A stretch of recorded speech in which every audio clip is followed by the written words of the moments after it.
Good morning, good evening, and good afternoon. Bonjour. Hello. Hello, guys. Welcome in. Double rainbow. Delicious. Well, that you get the first one. Miss Molly hype, Miss Molly cookie heart. So, for the next month, or like next few days, subs get a bat. Subs and support get bats. And will you put your name on it? Cool? Heck yeah. Thank you for 2 years of subscribing to the channel. Thank you very much. Nani Kid, welcome in. Good morning. Snock Rocket, hello. How's Bells? Good morning. Liz, hello. If you're lurking, if you're here, thank you for spending time with me. Today we are going to be making pecan pie bars. So I'm trying to convert my pecan pie recipe into like a smaller batch to make them into bars, which I think are going to be even more delicious. A little bit more accessible. Sometimes you don't want to, like, you want pecan. I love pecan pie. It's my favorite kind of sweet pie. But I don't always want to make like a massive pie just for like Exceed and I. So we're going to try and make a small one. So Rocket, what are you making buttercream for? Now you say you look and I have all these questions. Before we get to today's stream, let's go back to last time on and show what we did on the last stream. Let me see if I can get there. There we go. Macarons. We did braided pesto bread and crispy chicken and mushroom dumplings. So 2 of the recipes from the Molly Test Kitchen of the recipe testing team. So if you're a subscriber, if you want to get a bat, then you also have access to our Discord channel, secret channel for subs. That was me on Monday. It was actually quite funny because a Google Photos memory came up from this week and I created that braided pesto recipe. It was the first time I made it. I think it was 3 years ago. Yeah. And we talked about the Elgato prompter, which was we received, came in the mail on Monday. I've been checking it out. It's very cool. Thank you for the 5 subs. 9 new people in the form of follows. $5 tip, cheeky $5 tip. Thank you very much for Anonymous. And we had some lovely raids. Icy, Serenopix, Liz, free sub for 20 months. Hell's Bells, rose sub for 10 months. Roselli gifted to Lynn. Antamina for 6 months. Ashley for 1 of 11 months. And then we got a lovely raid as well from Lynn, sorry. Thank you, everybody. In and Out making the Southern US biscuits and gravy for dinner. Oh, would go well with pecan pie. I agree that would go nicely. How you been? Oh my goodness. So, we are making pecan pie and we're also, I haven't looked at a recipe. I only have got ground beef out of the freezer. We're making burger salad.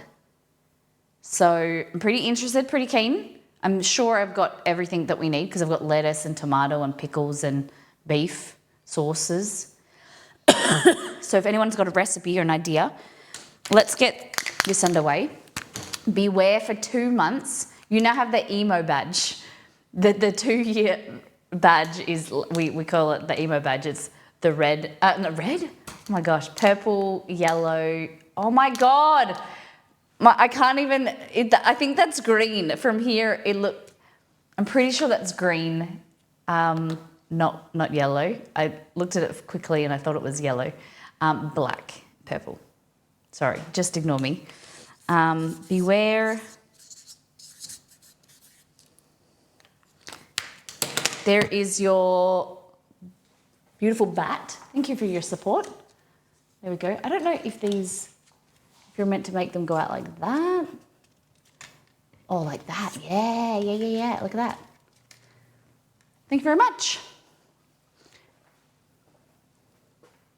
Beware of the bat. Yes, that's it.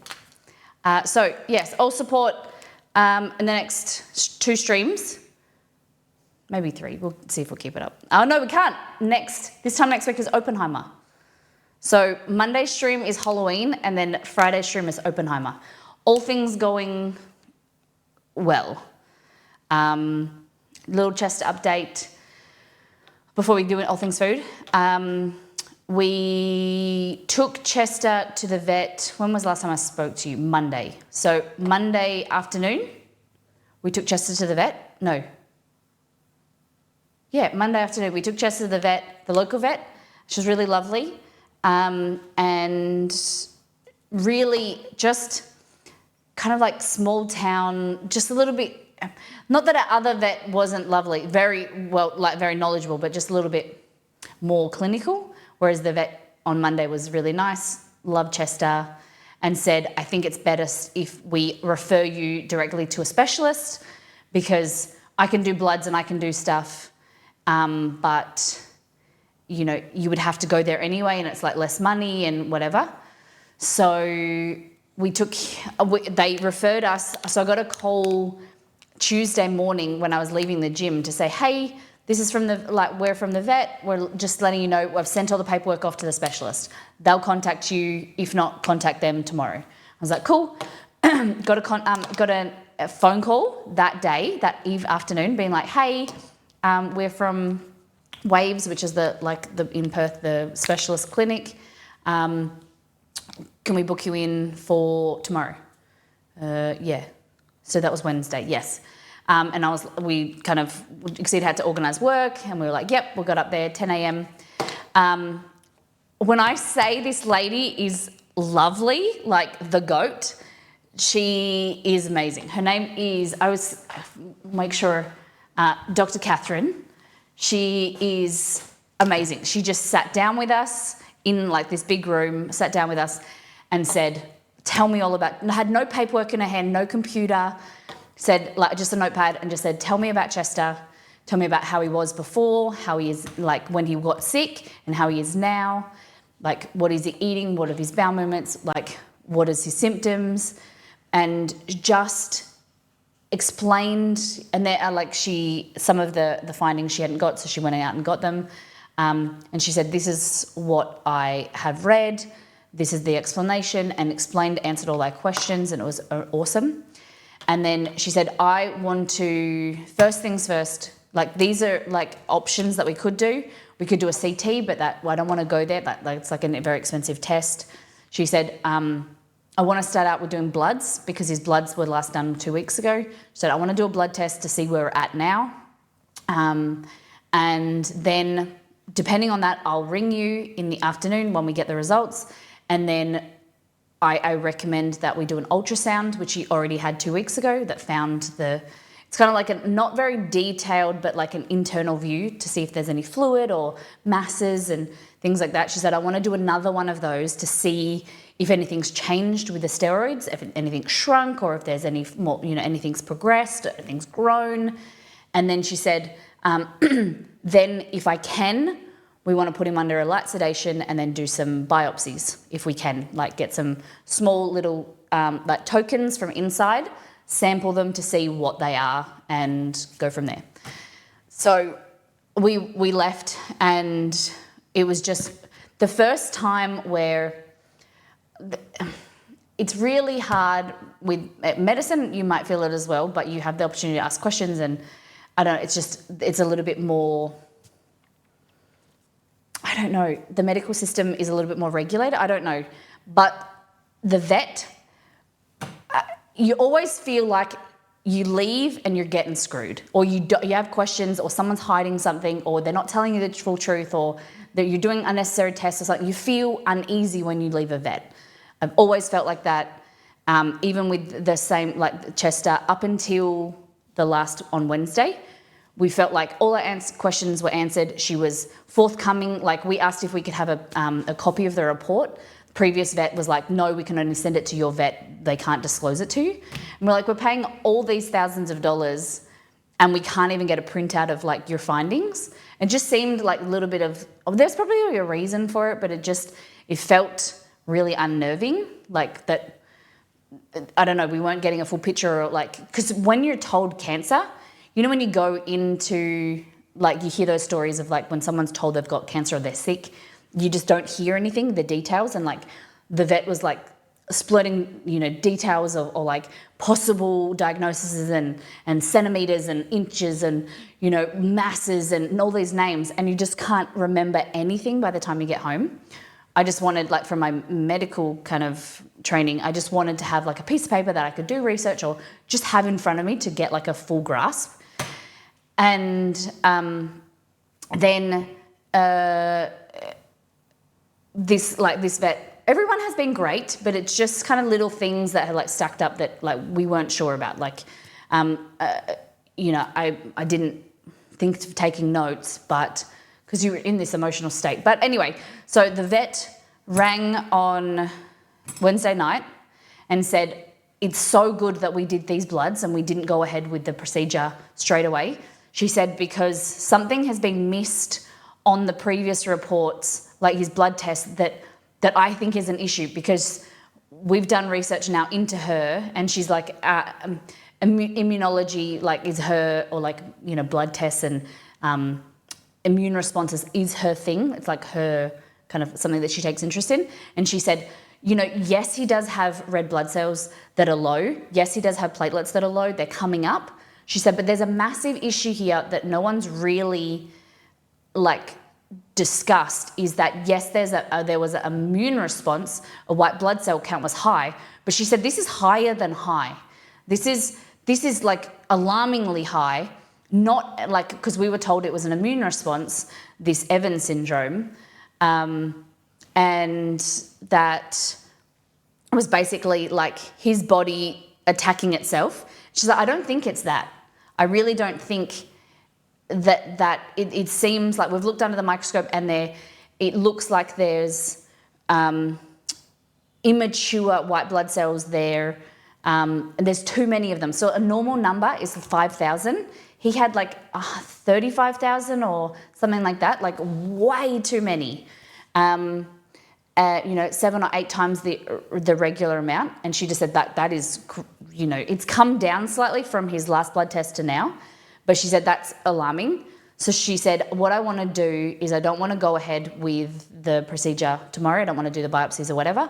She said, there is a test that I want to do where it tests the white blood cells and paints them. Something really, like she said, we can't do it here in Perth. We have to send the sample off to Sydney, like expedite it, get it as fresh as possible to Sydney so they can test it.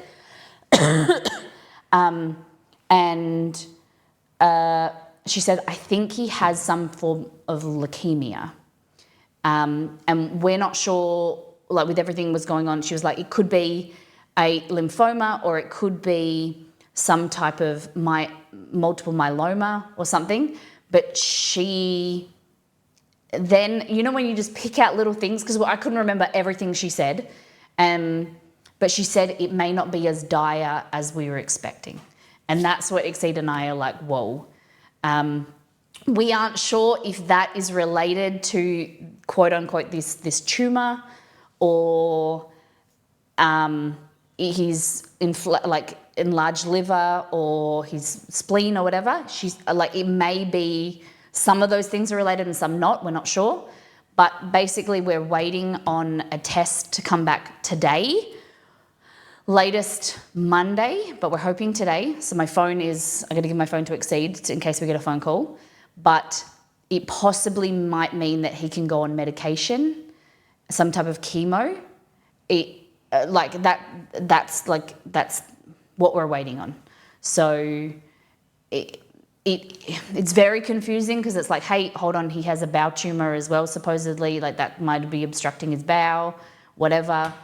So we're waiting on that. The other thing is he's been really good, high energy, playful, but then the last 2 days, we don't know if it's because we were giving him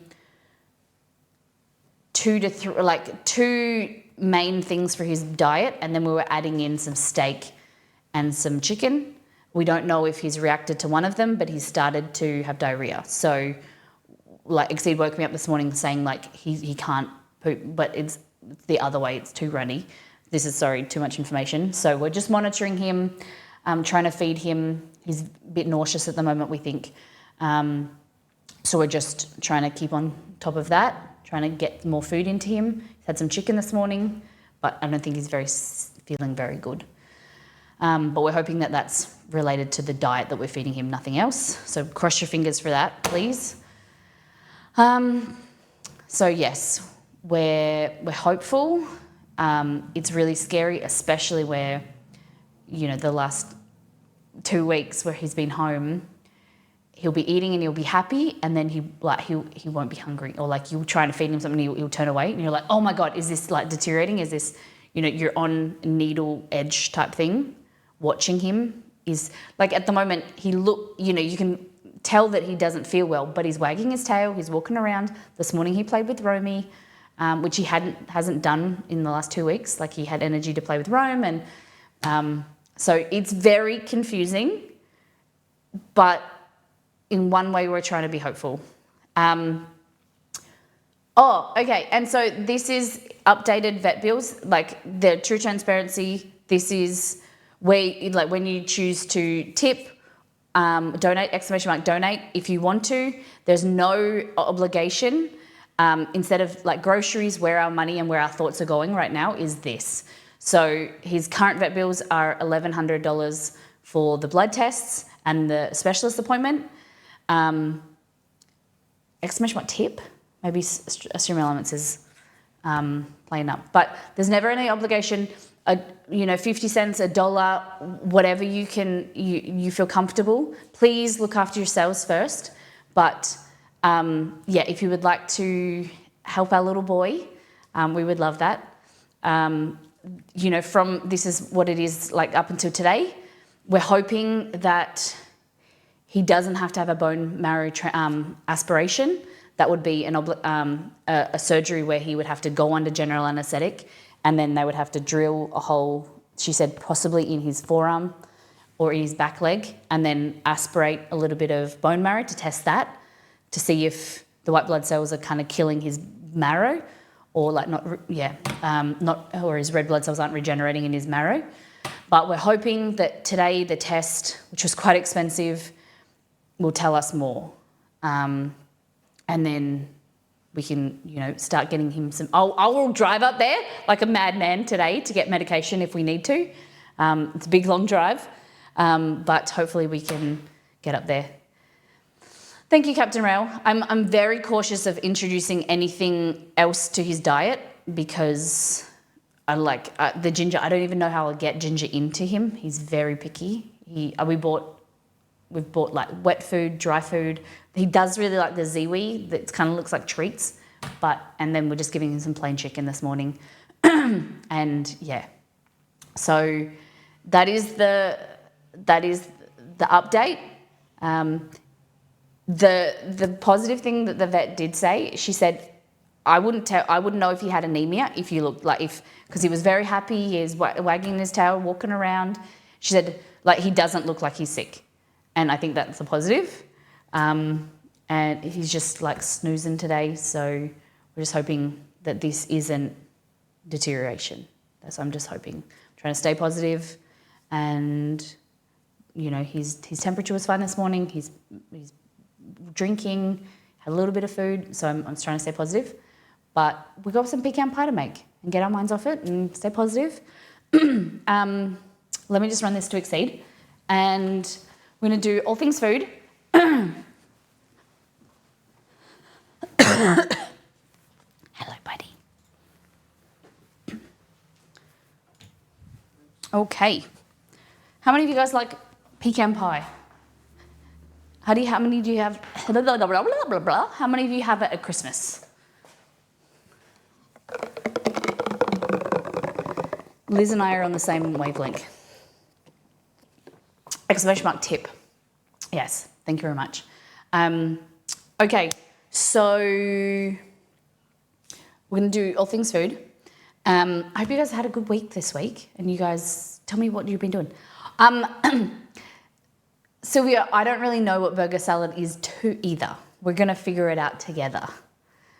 And we're going to learn. But we're going to start with the pecan pie. We're going to do all things food first. We're going to do a deep dive and see what you guys, the community, has been cooking and eating this week since Monday. And then we will get into making pecan pie base and then the delicious topping. So good, so sweet, so delicious. Haven't had it often, to be honest, but when I have it, it's small portions, very sweet. I agree with that. That's why I don't want to make a big pie. I'm thinking that we make one maybe like this big, like a loaf tin. I don't know. We'll see how much. I'll have the recipe and see what that makes. Snot Rocket, you like it's one of your favorites? I like that. Beware says, sometimes a Thanksgiving pie for a fam. I like that. So you make it, then gift it? I'm doing Korean style fried chicken tomorrow. Yum. Tell me what goes into it. Have you got a mix? Or what's special about your Korean fried chicken? Do you like it, the sticky sauce on top? As long as it has a synthetic cheese melted onto it, you've got it right.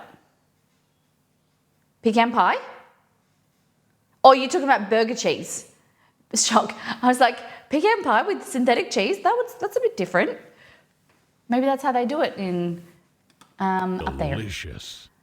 Ashley, Hang in there. thank you so much. Thank you so much for the $25. For that, I'm going to grab you a bat with your name on it. Thank you so much.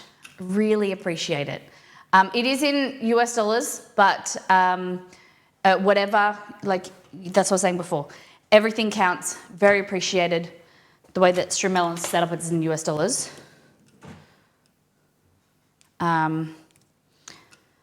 I'm so grateful. Thank you. Yeah, so any sub and support today, you get a bat.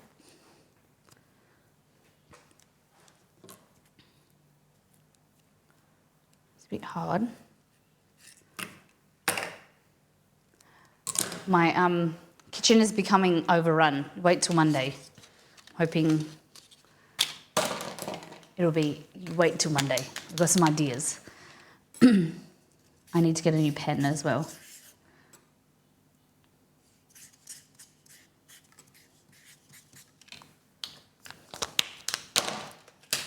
Ashley, there's your bat. Thank you very much. Oh, we're going to do the bending thing. Oh shit, where's the thing got stuck? Midwest, that's it, Midwest. There we go. Thank you very much. Good day, Kerry, welcome in. How you doing? All right, let's go here. Oh, hold on.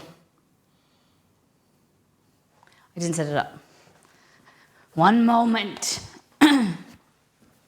Please remind me. Exceed did ask me. He was like, have you done it? Oh, this morning has been... We got up. I got woken up by a startle from Exceed at, I think, 5:20. Because Chess wasn't doing very well, so he's all right now, hopefully.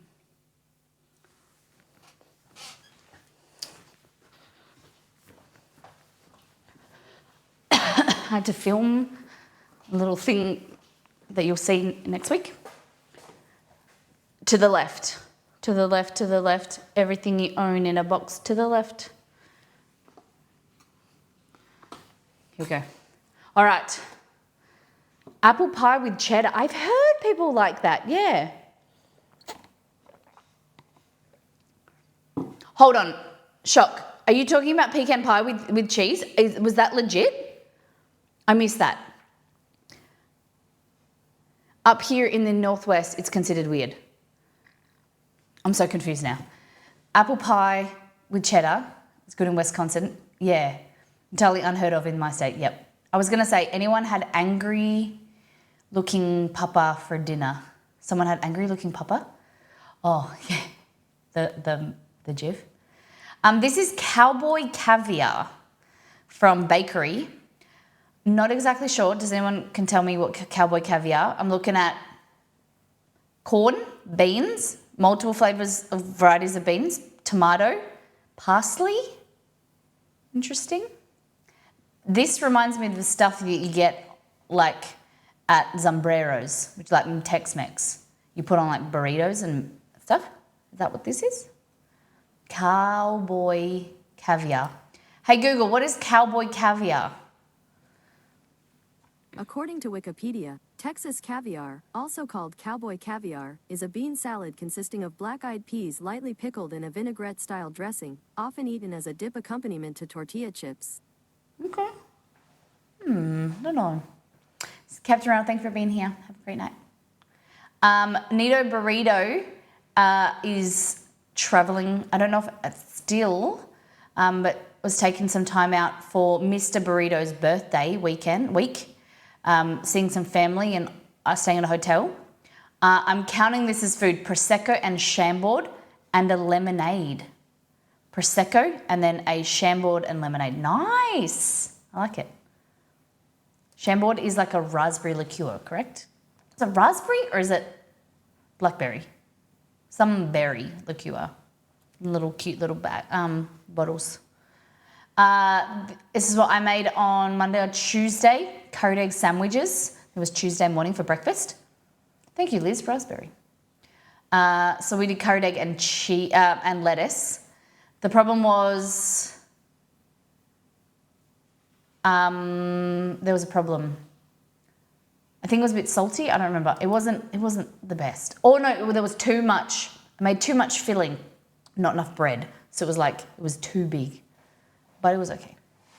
Filled the void.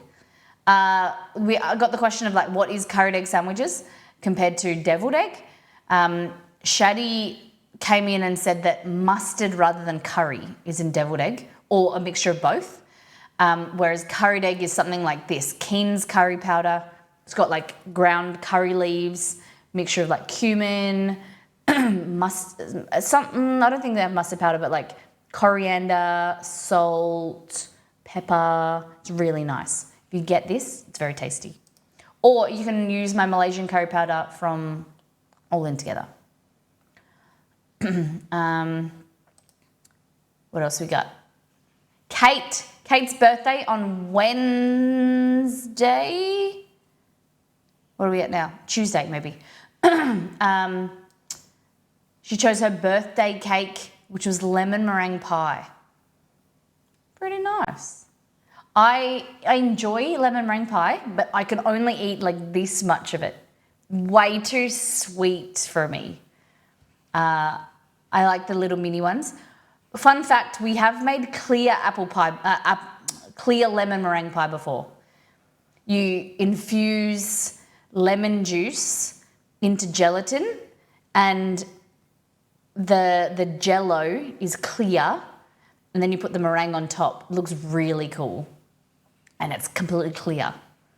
It's got a different consistency, but if you shut your eyes, the flavour is like lemon meringue, but it's like jello instead.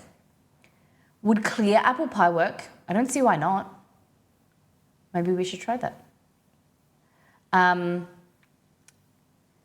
only problem, you'd have to do some type of, it would have to be an open pie. That's camp. You've got something there. Maybe that should be a redemption. If someone wants you to make clear apple pie, I think it'd be fun. Antamina, view from the morning: breakfast bowl of fingerling potatoes, half an avocado, 3 eggs, some impossible meat, and canned coffee. Hey, doing some drawing. Thank you, Nights Camp. Let's do some apple pie. Might be, so next week we've got Halloween and Oppenheimer. I want to run the Oppenheimer menu by you guys to see what you think. But maybe in like 2 or 3 weeks we'll do the apple pie. Thank you very much. I'm going to do Dex's as well, Dex's redemption. I think there's like 3 or 4 redemptions outstanding. Keza, hospital food. So this is the cafe food review. Twice fried fries. Amazing. Wow. From hospital food. Amazing fries. Bland burger though. At least it had bacon. Not too bad. Looks good. Looks pretty nice. Yeah, there's something sad looking about that burger. But the chippies look good. Do they have any like aioli or dipping sauce? feel like unnecessary, right? You need to have, when there's a lot of chips, need to have some type of aioli. Or I don't really like ketchup. I'm not a ketchup person. You won't really catch me putting much, like using ketchup really on anything, unless I mix it into like a burger sauce. But I do really like a mayo or aioli. Tear a rice bowl with spinach, onions, pork, and over easy egg. Ooh, nice. Lettuce, spinach, rice. Yeah. What kind of seasoning you got?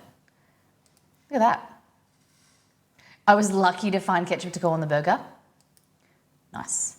Shock cheese and sausage ravioli tossed in brown butter, sage, walnut, and garlic. I have never had my favourites, like for gnocchi, my favourite sauce, my only sauce I ever do is sage brown butter. I've never had it with walnuts. That is a good level up. I like it. I have to try it. We haven't done pasta in such a long time. I think we're going to have to make pasta. Maybe make some homemade ravioli. What do you think? Hey Google, add make ravioli to my shopping list. Excuse me. I added make ravioli to the list called shopping. Nuts aren't super flavorful, but make a nice textural component. I like that.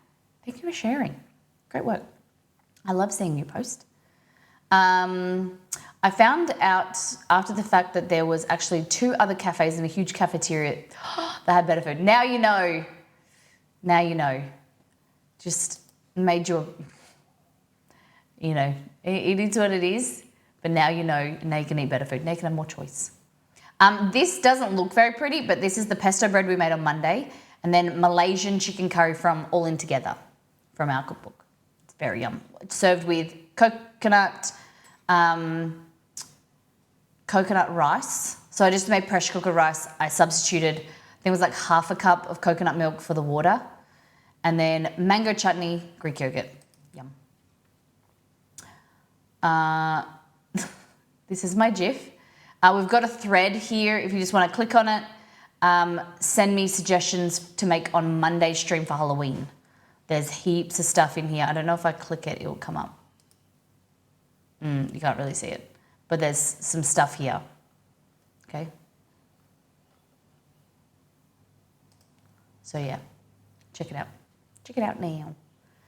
I have no idea how bad I wanted to reach through my screen when I saw the what are those called? Ravioli. They look really good. Great work. Shock. I went to the fast place, yeah. What's the fast place? What's the first place, Gary? The first place. Forzi batata haras. Potatoes cooked with some spices, like batatas bravas. Very similar. Oh, the fast cafe. Okay.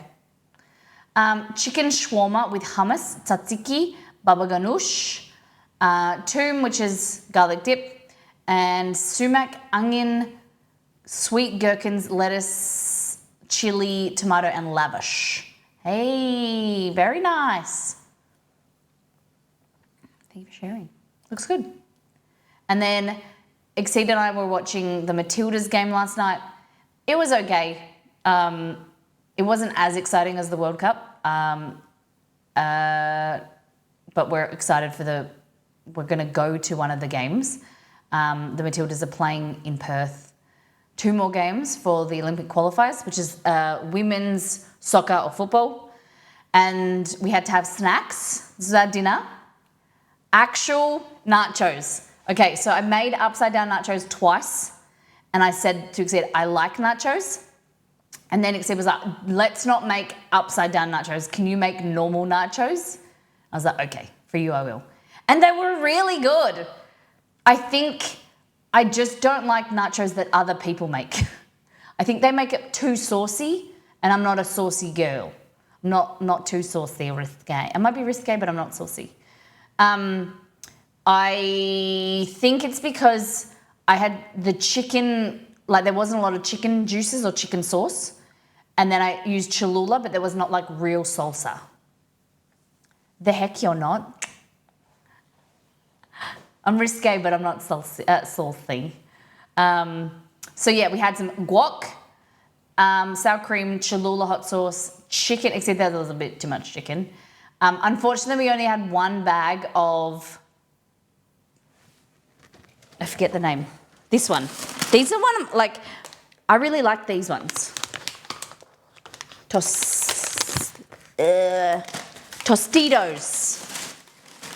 Cantina style. They're good. I like them. They're a little bit hard to scoop though, because they're thin. They're not like scoopy, but I did like them. They were better than we bought big round ones. They were like too thick, so I prefer these. Guys, I loved last night's dinner. I was like a big fan, and that's a lot considering up to a few weeks ago when Margot used to suggest the upside down nachos? Delicious. I hated them. Kaz! A year already? Think of 12 months. You get a bat, my friend. You get a bat. Thank you for your support. Anyone who supports, subscribes, cheers, tips towards our goal, you get bats. I love bats. That's good. Because you get one, my friend. Thank you for 12 months. Somewhere over the rainbow, way up high, Kaz is in the rainbow with your new rainbow badge. All right. VELYN1.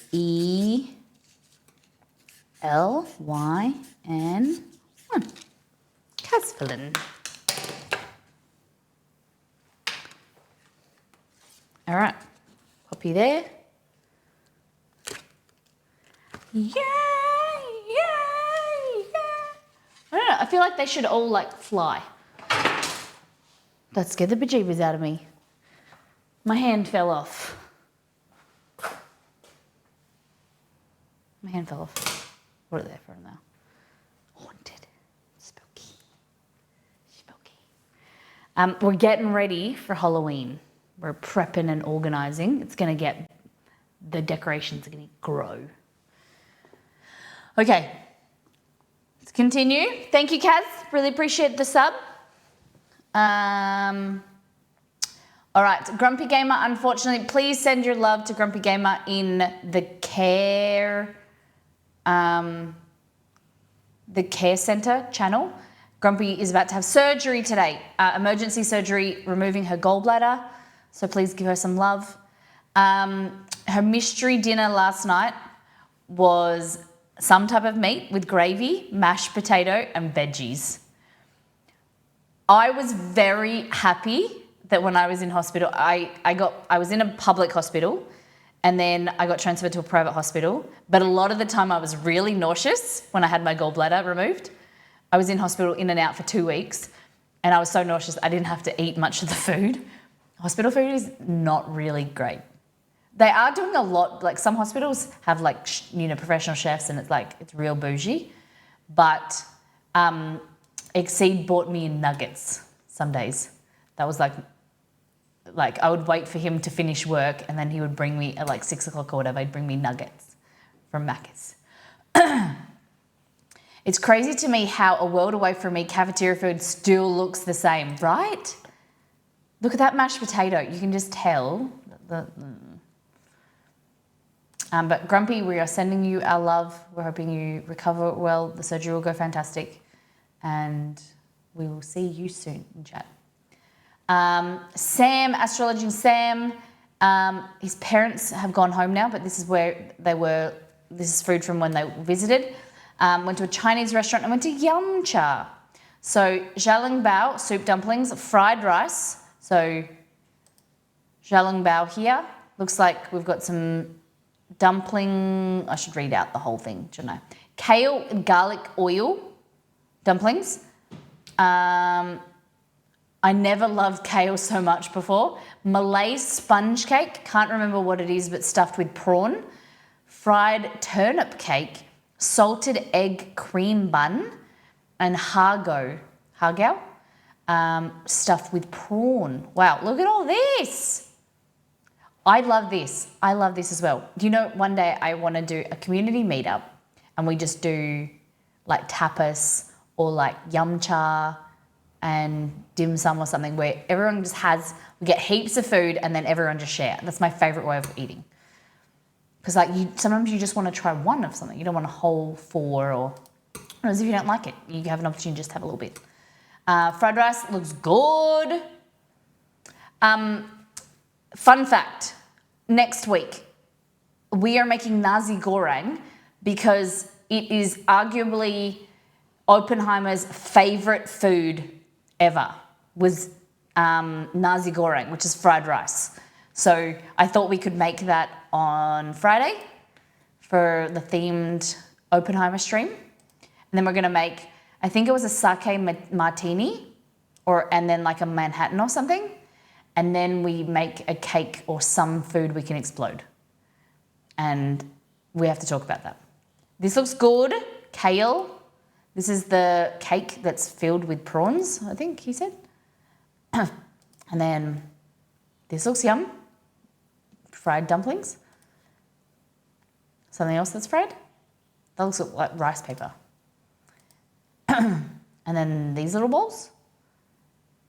He said, I think they said they were salted egg and hargao. Yum. Yum. I'm excited to learn how to do that. I miss being able to order that. Nasi goreng. Okay. Super easy. Okay. Biscuits and sausage gravy from the man, the myth, the shock value, and some cheeky little brock on the side. Thank you very much. Looks good. And then pre-bake. Wow, look how many. Look at that sheet tray. Is it the same sheet tray that I've got? Is yours gold? Is that a Nordic ware pan? I feel so fancy when I've got like same bakeware as American because it came from America. So we've got 2, 4, 8, 12, 16. How many is here? 1, 2, 3, 6. 6 was 24. And it's 23 and a little one in the back. Very cute. Nice range as well, like stovetop. Very nice. We usually roast the broccoli, but by the time it's steamed, I like that. Sam, these are cute as shit. Okay, went to Burwood, Chinatown on the last weekend with my parents, saw this cute thing and bought it. Turns out it was cream with inside is mango pieces and sponge cake. Thought it was nice. I thought it was an ice cream. Bit disappointed, but good to try it. Available in 2 choices, mango or strawberry. Look at this. Oh my goodness. Opera House, Darling Harbour. Oh my goodness. This is cool, Sam. So it's cream, something on top. I don't know what that is. Look at the little pandas. I wonder what they're made from. They look kind of like marshmallow. Look at that. It's like a pandan cake. And then you get to, is that a hold on. Do you guys think, that looks like a bamboo cup. That's cool. Look, it's served like in a bamboo cup. That's so awesome. We have to try and find this place. Not that I'm going to Sydney anytime soon, but I think it's really cool. Look at that mango. Mango season is coming to Perth, to Australia. Not specifically to Perth. All of Australia gets it, not just us. But mango and berry season, my favourite time of the year. And then he tried mochi ice cream, a scoop of ice cream wrapped in a mochi skin. Oh, yum. I'm a big fan of mochi. Not so much mochi ice cream. I prefer like mochi with cream, like a cream inside, like a room temperature or like a cool cream, not ice cream. Look at that. Biscuits and Twitch cuts, 6 commercials. But thank you for supporting us by watching the ads. I appreciate it, Chuck. Okay. And then this is a vegetarian pancake on a stick. I like it. Looks like potato and maybe carrot. Nice. Little on the sticks. And then, oh, this is how they make it. You guys can have a look through this. Wow. So this is in Chinatown, he said. If anyone's in Sydney, goes to Chinatown. Thank you for sharing, Sam. Looks great. Thank you. Alrighty. Delicious. Marissa, thank you so much. For Chester Thank you Hart. so incredibly much. I really appreciate it. And I know Exceed and Chester, we're very honoured. Thank you for the $15 tip. And you get a bat. You get a bat. You get a bat. Everybody get a bat. Thank you very much, Marissa. I really appreciate you. And towards our goal.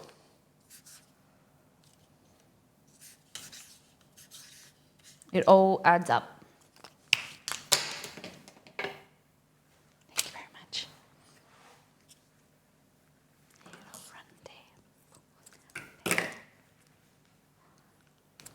It's a bit hard to cut little pieces off.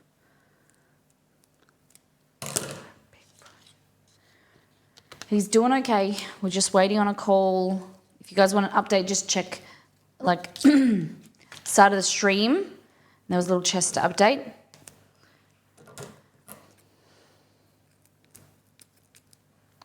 We're just taking it day by day.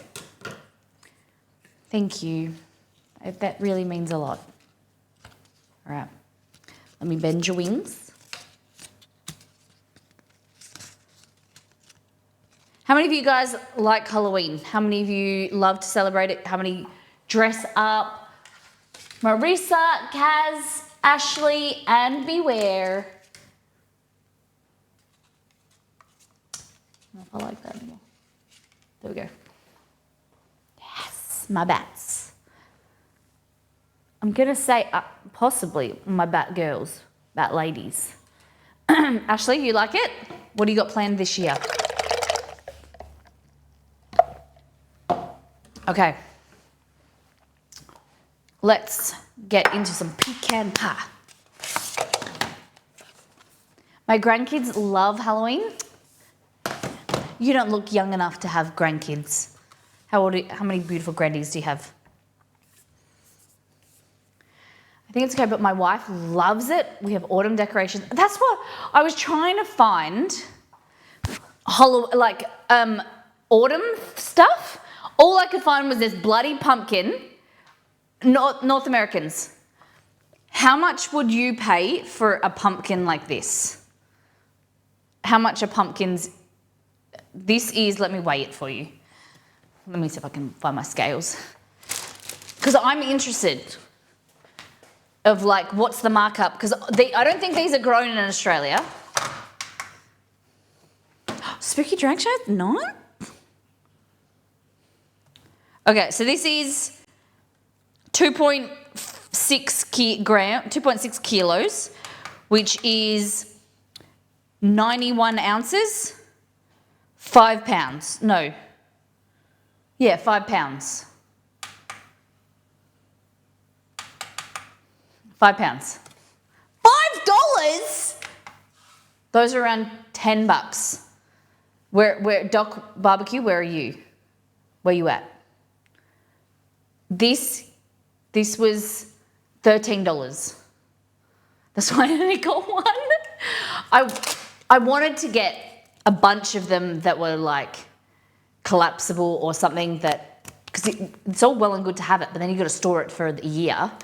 So I wanted to get like some plastic ones so that because obviously $13, it's going to deteriorate or I'll throw it out in like next week.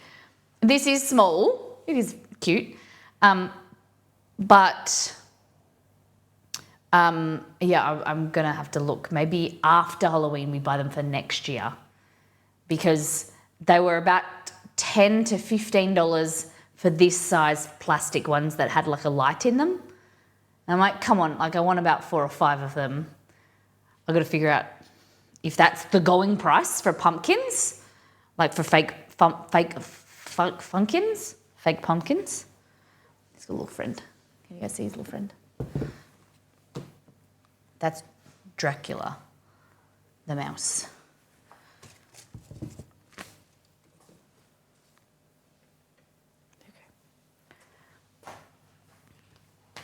But yeah, there's going to be more theming. I'm excited. Monday's going to be fun. It's going to be a fun stream.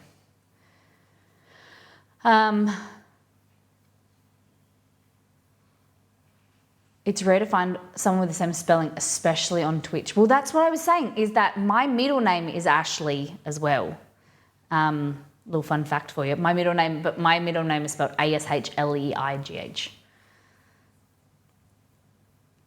My mum always thought that she misspelt it on my birth certificate, but pretty sure it's EI, not IE. But I've seen quite a few Ashleys.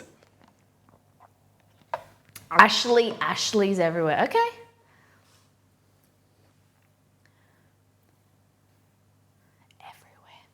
Everywhere. Do you know, I grew up in a really small town, of 400 people, and as a kid, you live in like a little bubble.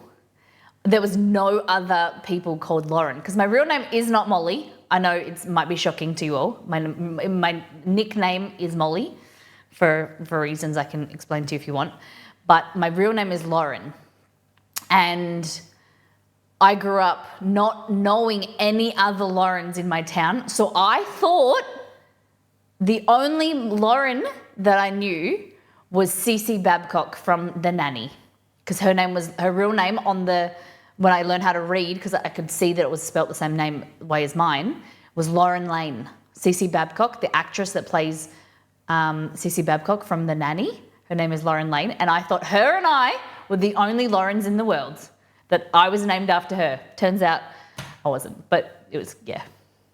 One of my son-in-laws has a brother, Ashley, who married an Ashley, so they are Ashleys. That's like, do you guys remember Taylor Lautner? The werewolf from that book series, Twilight? He's married, his name's Taylor, and he's married to Taylor. So now they're both Taylor Lautner. Crazy. I knew a bunch of Laurens, the nanny. Yeah, crazy, right? I went to Catholic University, couldn't throw a rock without hitting it. Catherine married the one I hit though, so it turned out okay. I love it. Yeah. What's a name that you is quite prominent that you know of? There's Ashley is pretty common, I would say. Mary, Catherine, Joy. I know a few older ladies called Joy. Amy? Sarah. Everybody knows a Sarah. Do we like Sarahs? Do you know Bianca? There's names. Chris, my brother is Chris. I know Chris. Yep, my brother's Chris. Christopher, but everyone calls him Chris. Jacob, a very common name. I'm just looking at Pecan Pie, hold on.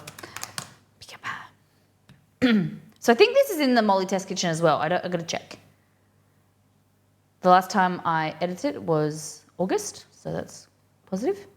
Andrew, yes. Andrew, Amanda. Yes, this is the Molly Test Kitchen recipe. Okay, but I'm going to halve it today.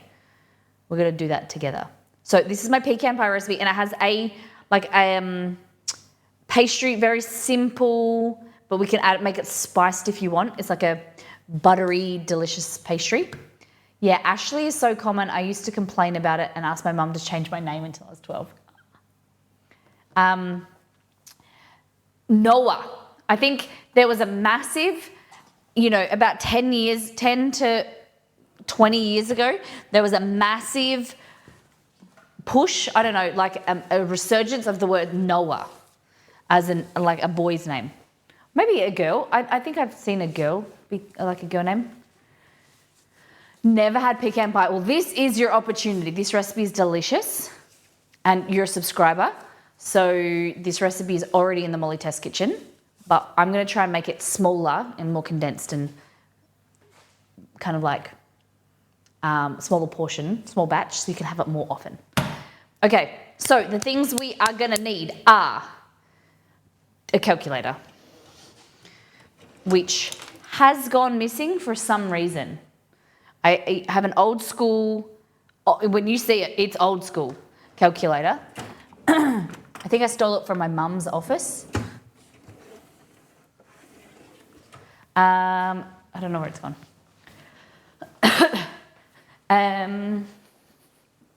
Hello, baby Chew.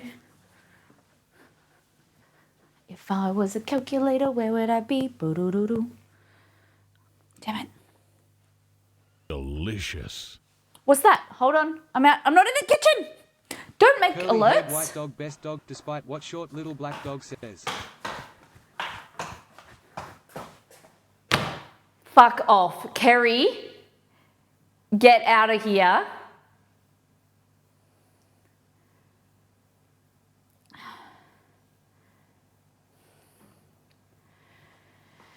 Jesus Christ, man. What the fuck? Curly haired white dog, best dog, despite what I should. We love Ziggy as well. Thank you so much, Kerry. Fuck me.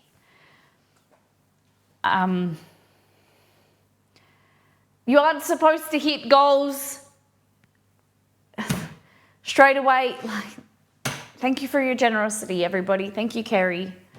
You don't know how much this means, because if you've been in a similar situation, you know, your love for your pet or your family, unfortunately, is restricted by finances sometimes. You know, their care, there's not only so much that you know, your love can only go so far. And, you know, we've had to have a discussion of, you know, taking it day by day, or like, you know, that possibly there might be some care that we can't provide him because of, like, you know, thousands of dollars and things. Thank you so much.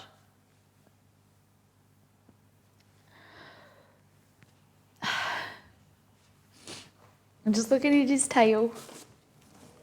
Thank you very much.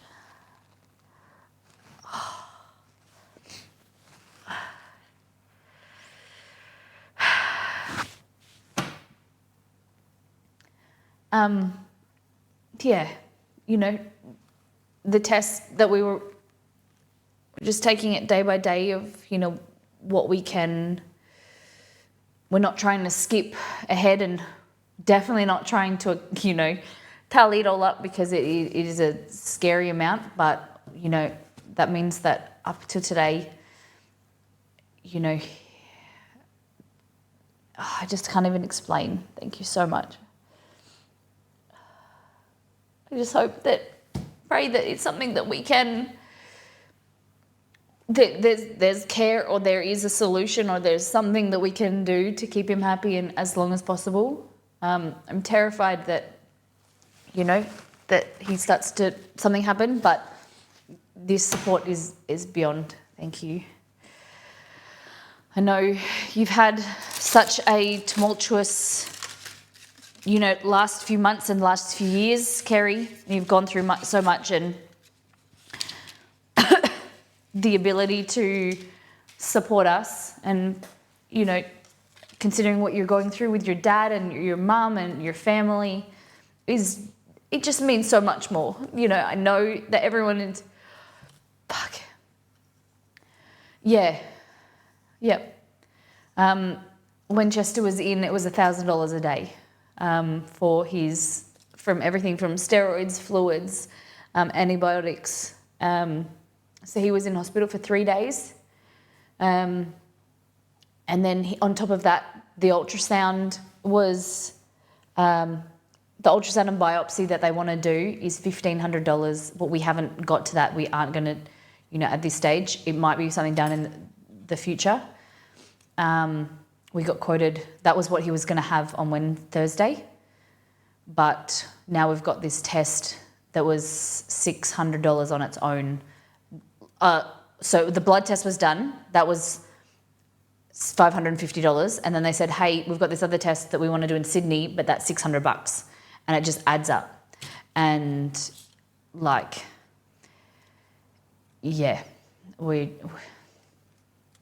it's just crazy. And, we never needed pet insurance because he's never been sick.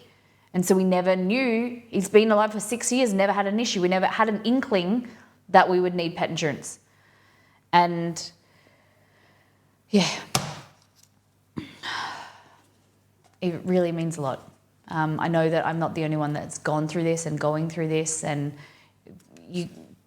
community members who have family, and human family that are struggling. That's the thing with insurance. You don't know until you do, right? Yeah. But like what Exceed and I said to us, I was like, we don't know, still, this is what we were saying 2 weeks ago. We don't know if we would still have insurance, need it, or whatever. But if he needs surgery or whatever, that could be it. We don't think a surgery, especially bowel surgery, is something that we wouldn't be able to do. So I don't know. Give me one moment. I've got some things. He's just gone outside. I just want to make sure I follow him.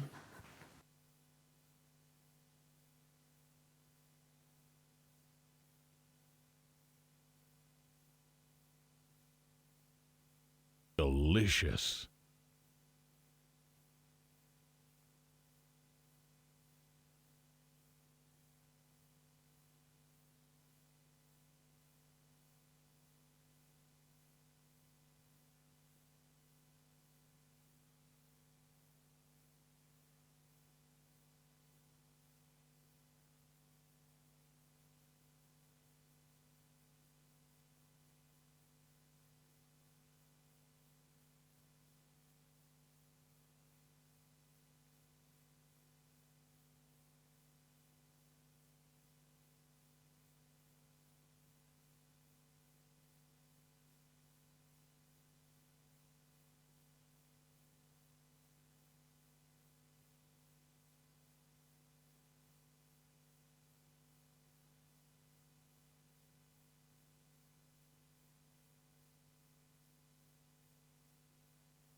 He's just... I'm sorry, guys. He's not doing too good. I don't know. He's just got a bit of diarrhea, and it's just monitoring him. Seems, I don't know. It's crazy. Ali, thank you so much for gifting to Kerry. I really appreciate it. Thank you so much. It means a lot. I'll get you a bat. Where is the little terror?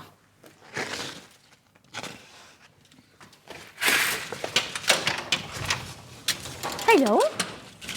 Hello. Come on. Good boy. Good job. Good boy. Good boy. You feel okay?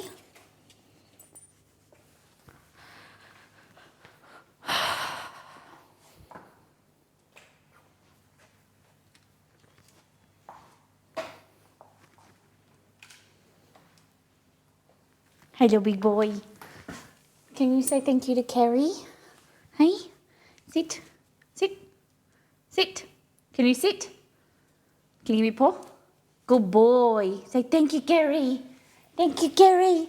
Thank you, everybody. We got Beware and Ash and Marisa and Casvelin and Ali and Kerry. Good boy. You want some food yet?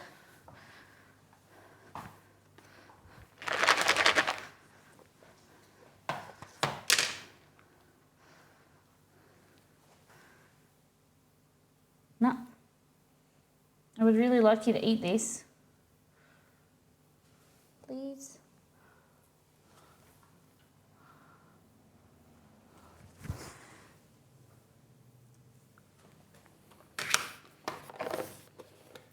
He wants treats. He doesn't want these though.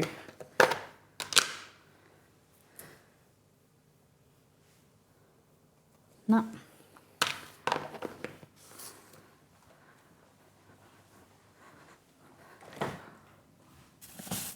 Like, it's like he's hungry, but I don't have anything that he wants. Like, he ate some chicken, plain chicken this morning. But then I tried again and he doesn't want it.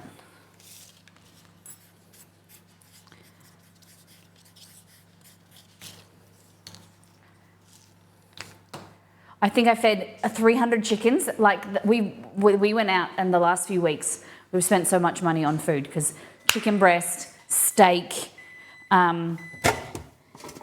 he's eaten a little bit of chicken hearts. Yeah. Want some of this? Yeah. Well, smells good. Promise.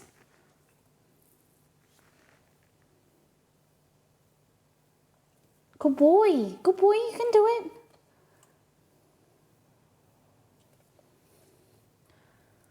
Joey. Sleep. Come on. Come on. Just a little mouthful.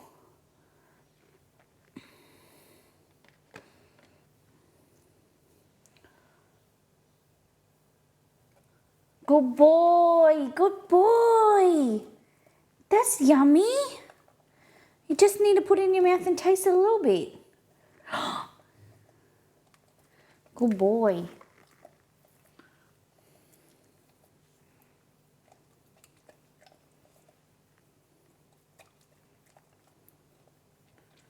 Good boy, Chewy.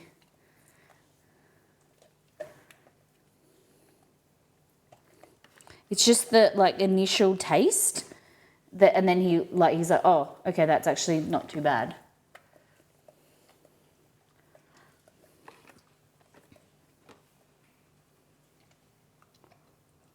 Good boy.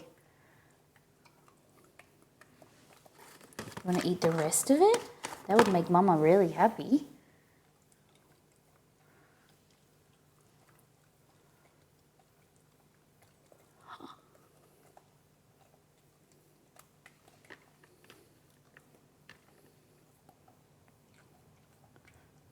Good boy.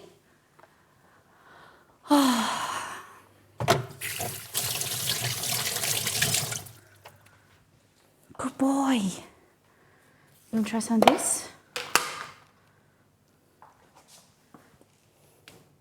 Try Try this one. Promise, it's good. Come on, buddy. Thanks for eating the chicken. I know, you're hungry.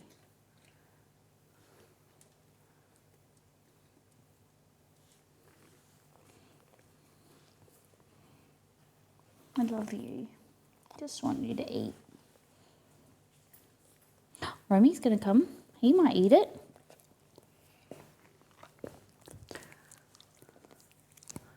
I swear when they are sick, their noses stop nosing, right?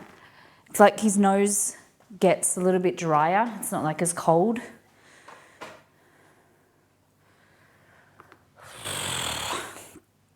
So just gotta, that's like he's wagging his tail and, he's happy and he's licking but good boy.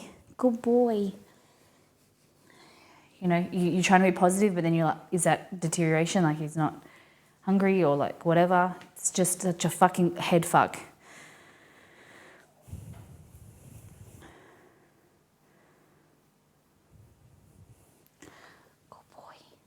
Good boy. So I'm going to go and get some more stuff today, the syringe feeding stuff, just to make sure we're getting some nutrients into him. It's like easy to digest and yeah. I know that this isn't the usual happy Molly. I'm trying to be positive. I'm trying to be happy. I'm trying to, but it's, something that's preoccupying my mind and I'm trying to just not dwell on it because I don't like to dwell on stuff and I don't like to be like a heavy kind of mindset all the time.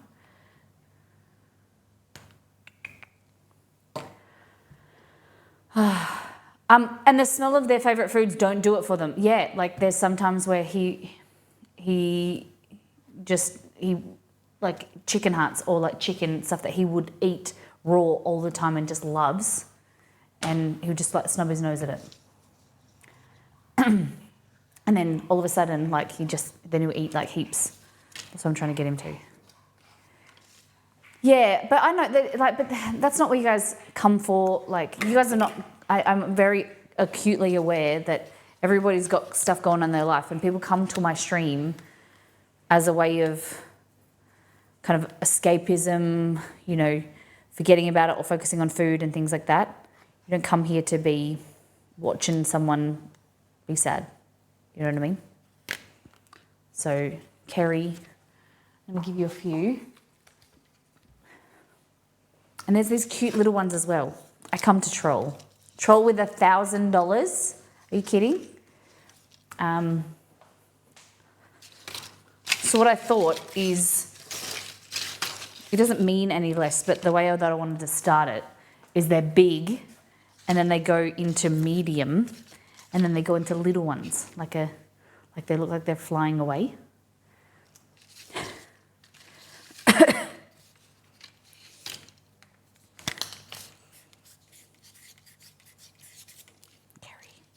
How's your dad going this morning, Kez? All right, Ali, thank you for gifting to Kerry.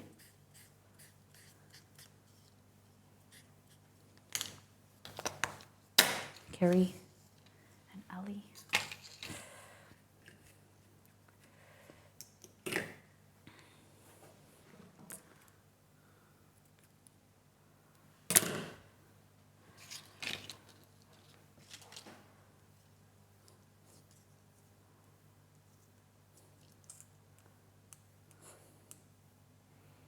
I'm gonna get this up. Okay, so we're gonna need plain flour, baking powder, some salt, some water, apple cider vinegar, and cold butter. Okay, so we're gonna grate the butter into the flour to create like flaky pastry. If you got a food processor, you can use that as well.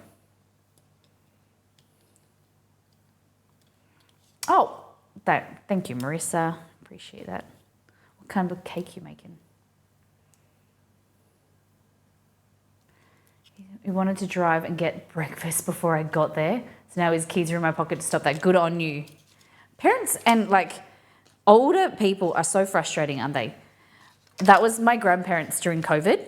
They just couldn't see the point of staying home and just understanding the impact of them like being out in public.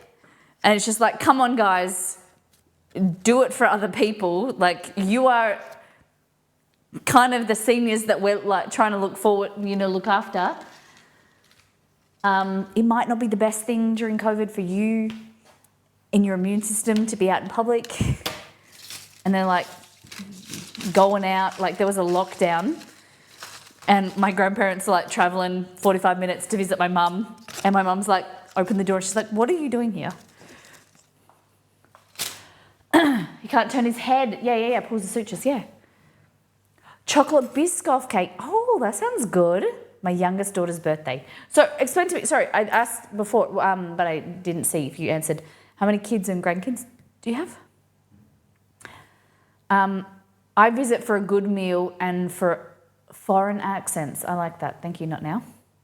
Okay, so we need plain flour, baking powder, apple cider vinegar, and then pecans, eggs, maple syrup's there, brown sugar. Oh God, there's a lot of stuff.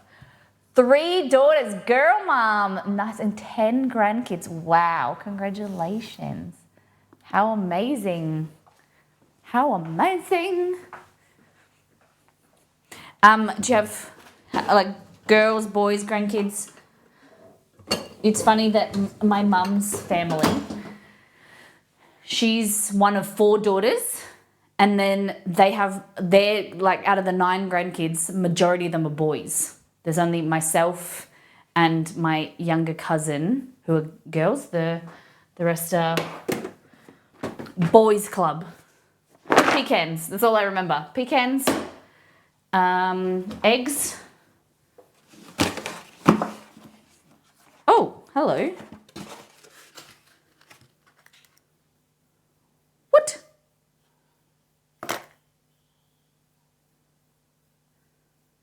Surely that's been put back in there. You have to check this out. So I've just opened this carton. I don't remember opening this carton previously. Look at this. There's one missing, which I feel like I could have taken out. But what the heck is this? There's no egg white. Who cracks an egg like that? Where's the... It's like completely clean. What the heck? It must have been in here. Are your eggs chickens? It hatched. It does look like it hatched. Lost pod. I missed the bin. The bin is right here. And because it was much lighter than I was expecting, it just flew. Eggshell everywhere now. God damn it! So close. There we go. All right, so we're gonna, I feel like we should do 2/3 of the recipe because then there's 2 eggs rather than 3 eggs. What do you think? 2/3? It's still smaller, but we can, I think 1/3 would be too small. But that's only 1 egg.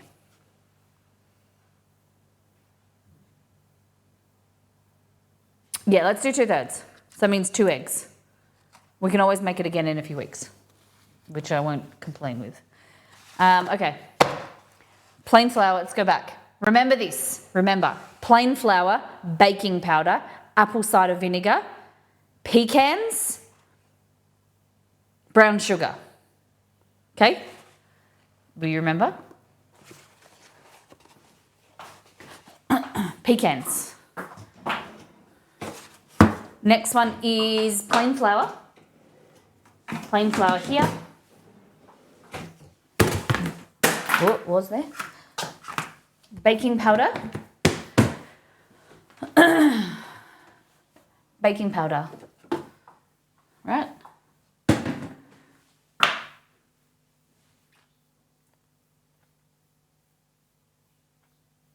What's next?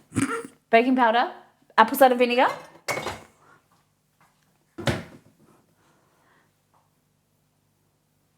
I feel like I'm missing something. Brown sugar. Brown sugar. Here we go. Are you making me want to make pecan bars again? Yes. But you're going to make my recipe next time.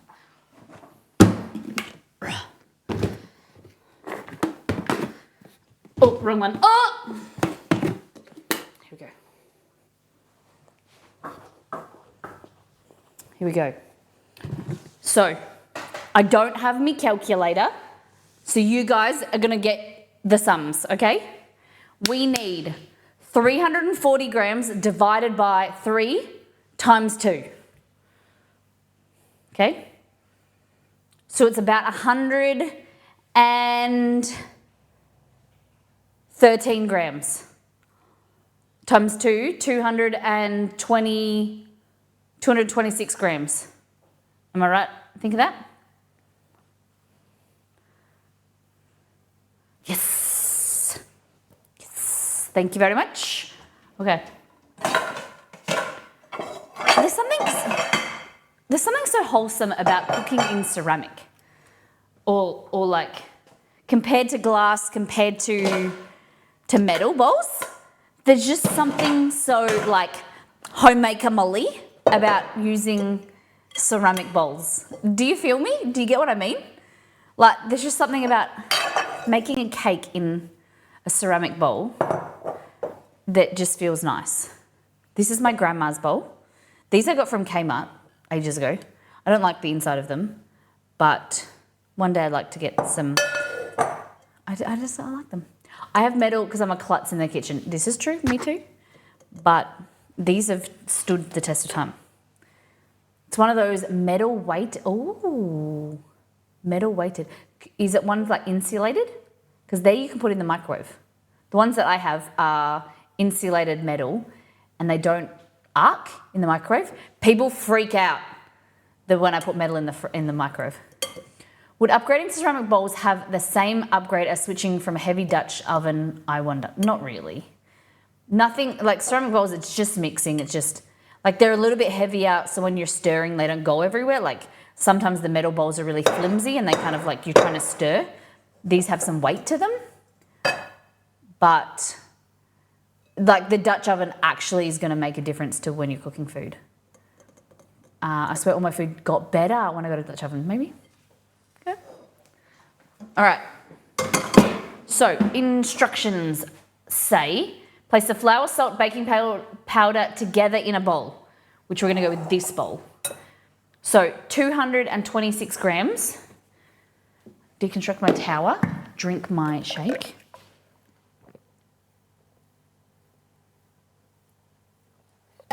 Am I up to date with the wall, by the way? Kerry, Marissa, Ashley for the tips. Then Ali, Kaz, Beware. Cool. So we should have 6. Well, Kerry got 2. But 1, 2, 3, 4. Cool. Thank you. Let's just drink it all. Is there something like shock? That something when you upgraded, you feel like your cooking got better? Or some appliance or equipment that you bought and you feel like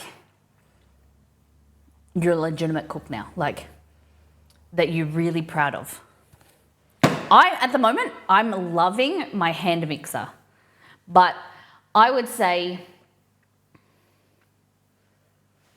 my pressure cooker's been one that I've like been, I didn't really use it very much, but when I started recipe testing for the pressure cooker cookbook, I got some use out of it and it made me so much more comfortable. Need a slice of pie. Ooh, I want a photo, mister. Got a good stand mixer. I like that. Yes, good hand mixer, stand mixer goes a long way. Agree? Okay, so scales, 226 grams of plain flour, and then a 1/4 teaspoon of baking powder. I'm just going to do a pinch. Okay, 0.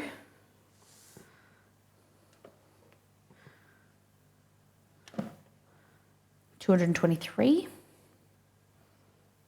227. Take some of you out.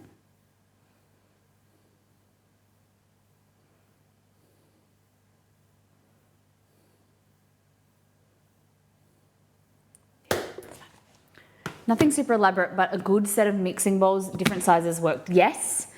I really think non-stick pans, especially when you're starting to cook, like not having to worry about like heating a stainless steel pan up to the right temperature, or a cast iron can get overwhelming of like how you season it and whatever. Getting a nice non-stick pan really makes you feel like cooking is fun and it's doable, because you don't have to really scrub it. Things aren't going to stick. You don't have to like be pedantic about heating it and whatever. And cooking like on a nice non-stick fry pan is lovely, and like things slide around. It's quite exciting when you've got a new fry pan and it's non-stick and it slides around. If you crack an egg and you go and it slides. And it kind of is like a confidence booster, I would say. Dishes are the worst part of cooking. Amen.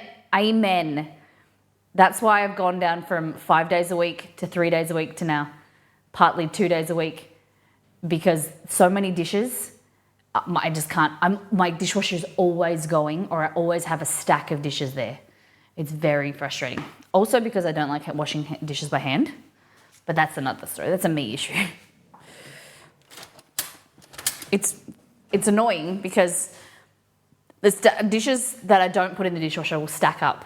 I'll wash them by hand, and I'm like, why don't I do this? It takes 2 seconds, and why don't I do this, very often? Like, washing dishes by hand is actually not too bad. And then I never do it for like another 3 weeks until they build up again.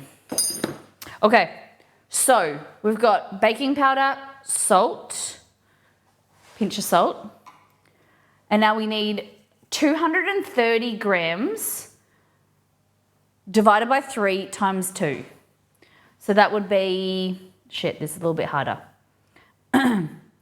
200 divided by 3 is 60, 120 plus 10, 130? 130 grams? 230 divided by 150. Why did I get 153? 200 divided by 3. Oh, I was doing the wrong sums. Hold on. Where did I get that from? So 100 divided by 3, is 30, 60. 60 times 2. What am I doing in my head? Hold on.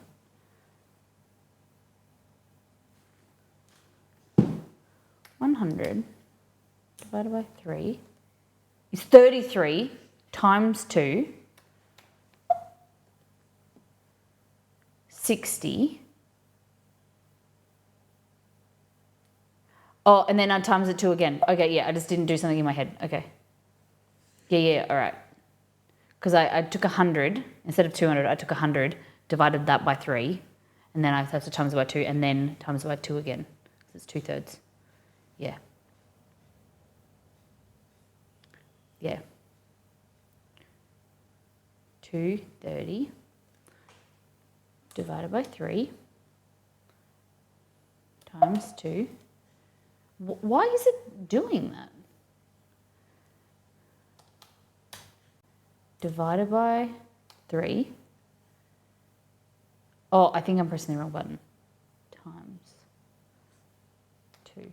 Yeah, 153.3. Yeah. I wasn't doubting you, but I was just working out in my head. And that's butter, cold butter. Do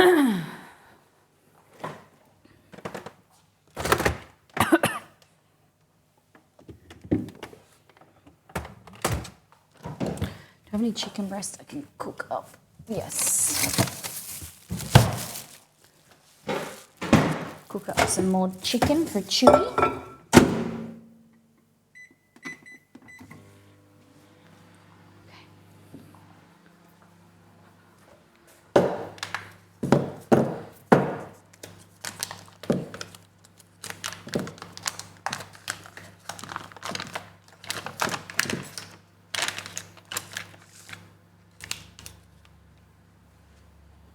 Okay. 153 grams. So it needs to be cold. 135. No, 153. Nearly. I just got my dyslexia. Put it back to front. I was so excited. 153 exactly. Put that back in the fridge. Okay, so this is what you're gonna do. You're gonna get a grater and we're gonna grate that into the flour. Okay, grate that into the flour. So this is your flour. Like that. 1 second.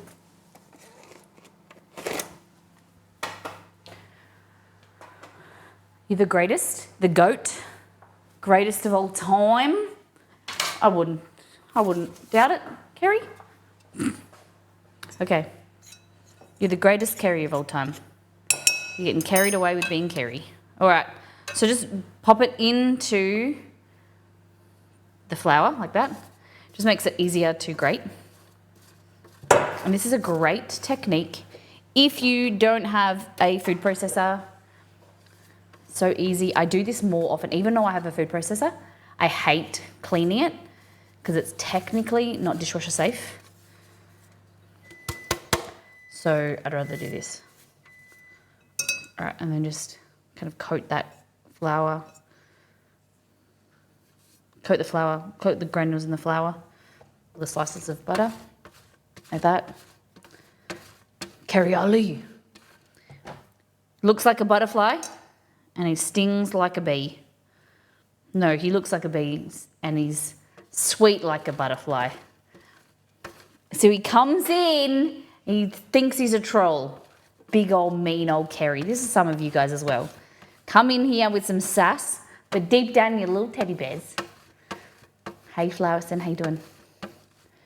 Look at this.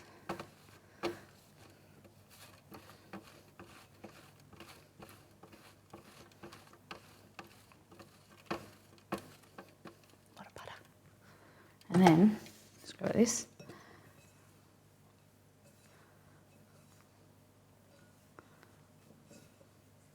There we go. Break up the granules. Like that. And then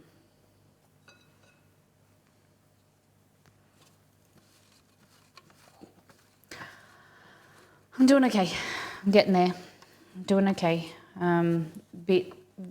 Bit nervous at the moment. We're waiting on some results for Chess, but also he's not doing very well this morning. He's got an upset stomach. He is kind of eating, but he's going to lay in our bedroom, which he usually lays with Exceed, or it's not normal. It's not abnormal for him to be in our bedroom during streams, especially if Romy's in there as well. Troy, is Romeo with you? Okay.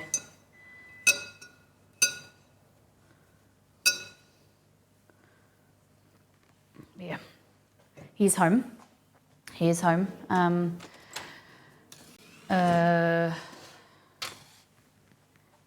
He's been good the last few weeks.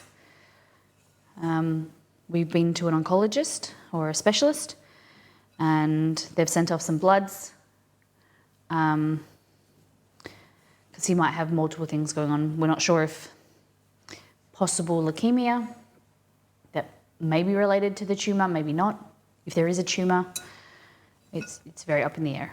So, but at the moment, it doesn't matter if he has leukemia or whatever. He needs to have not an upset stomach. So, but yeah, taking it as we go. Thank you for checking in on me. The last few days have been better. Yeah. The only time I use a food processor is actually for pecan bars because I found my short handling of the butter, grating it impacts the dough. Okay. So like that, kind of breadcrumb consistency. You don't want that's why it's cold, right? So you want it to keep it like this consistency. you don't want to have it too warm because like handling it, like Kerry's saying, you want that flakiness, those big chunks of butter in there.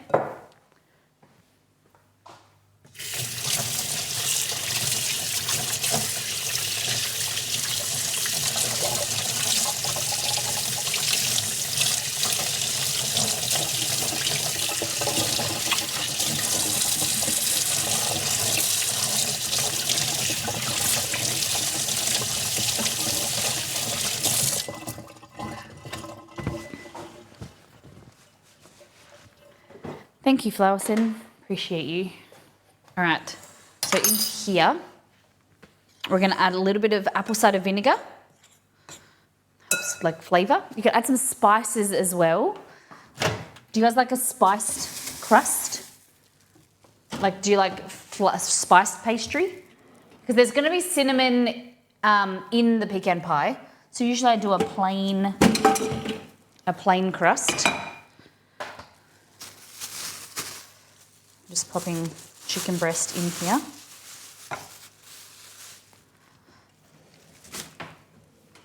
That's for chucha. Very exciting. Just a plain chicken breast, fried up. Okay, so into here, we're gonna get some cold water and some apple cider vinegar.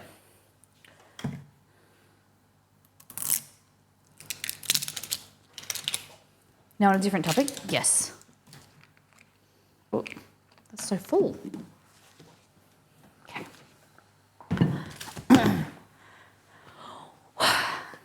I don't exactly know what a burger salad is because I wanted to figure it out on stream with you guys. I think it is everything that goes into a burger deconstructed and made into a salad. So we're gonna get like lettuce, ground beef, kind of patties, break it up, and then just like, yeah, you know, figuring out like sauce, kind of like a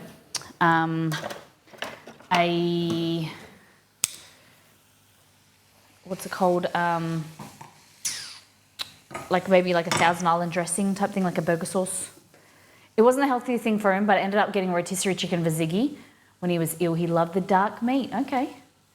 All right, I'm using chicken breast. I'm a little bit conscious of the salt in a rotisserie chicken, but it is tastier, isn't it, than that something like this? So we'll see. I'll just monitor him. I'm just gonna go and check on him. See if he's in the bedroom. Guys, how many of you would be happy with making the pie? Hey, buddy. Good boy. You okay? Good boy. Good boy.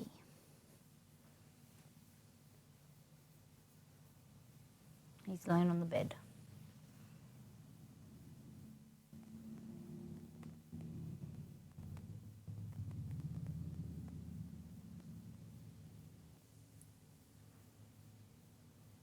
Good boy.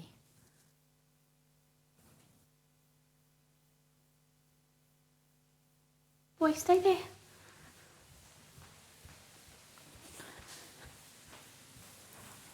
I walk up to him and he like lifts his leg like I used to like pat his tummy.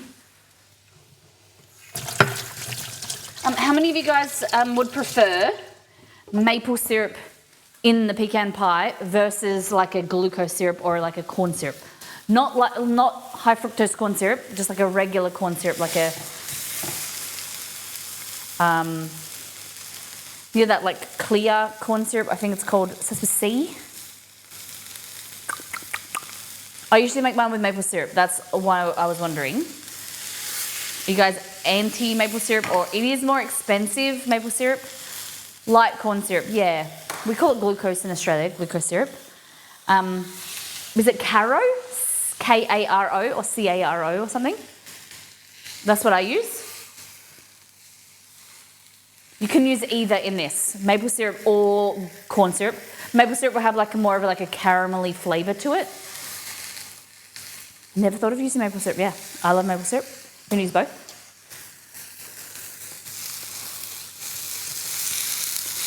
All right.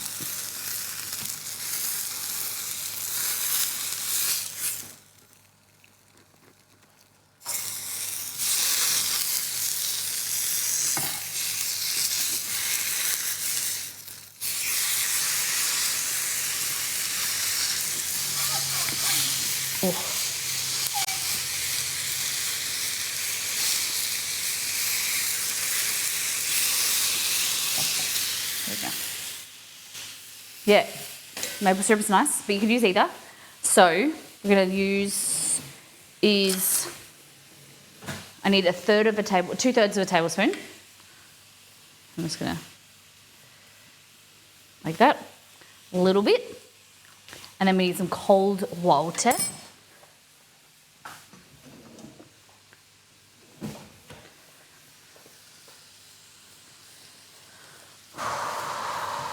Okay. Cold water, so what does it say? So 2/3. What is 2/3 of 2/3? Damn it.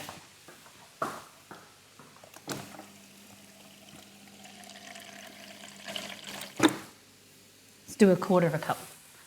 You only need a little bit anyway, so you just got to figure out the consistency. Okay, like that.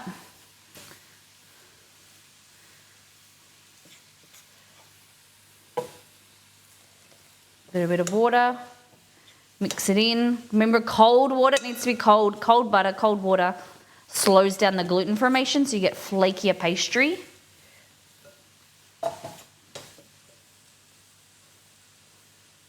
There we go. Starting to come together.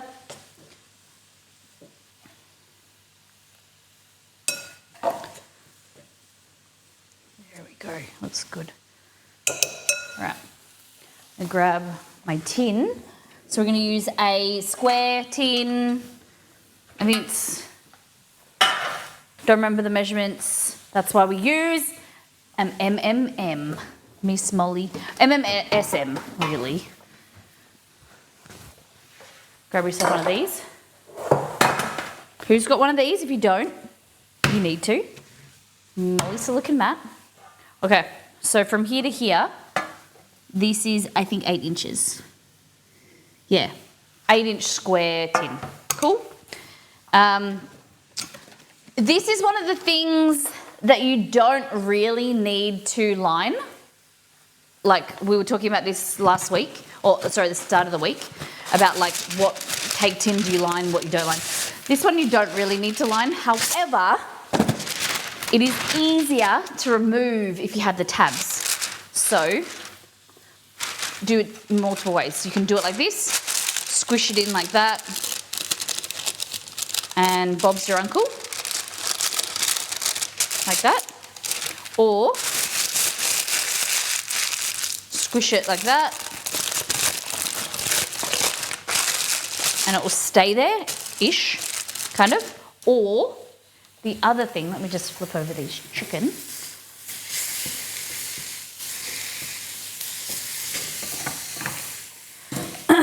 Is get your scissors, pull up your corners like this so they're nice and straight. Cool. So push your thumb and forefinger like this into the corners, and what you want to do is kind of straighten, so with this edge we're going to flatten this, and it'll kind of create like a little nook there. Get your scissors, cut straight down. My scissors have glue on them from the tape.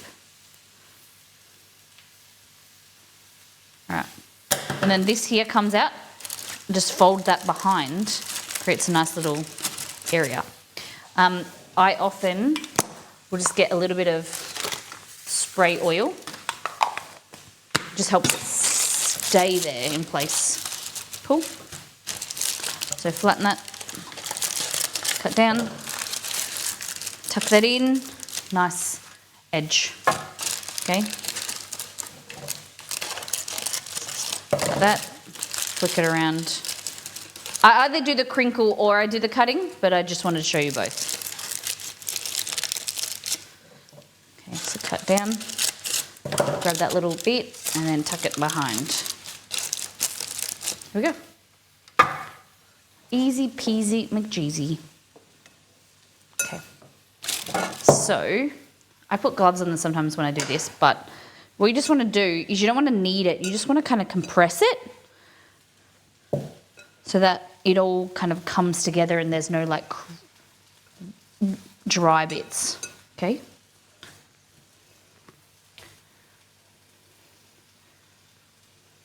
Not all. Yeah, sometimes there's some stuff that does leak behind. Not often, if I'm honest. Okay. So if you look in here, this dough. Can you see there's like chunks of butter? You can see that is flakiness, baby. Flaky flavour. So this is 2/3. I think 2/3 is great. I think this is going to be a great amount. So all you're doing is now pushing into here. Oh. Push it in.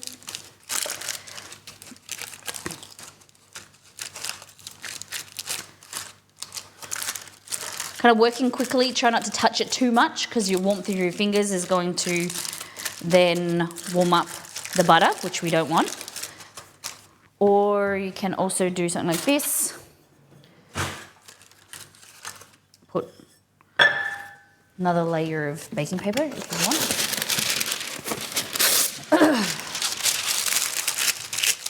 Push like that. Or like this. Create a flatter surface.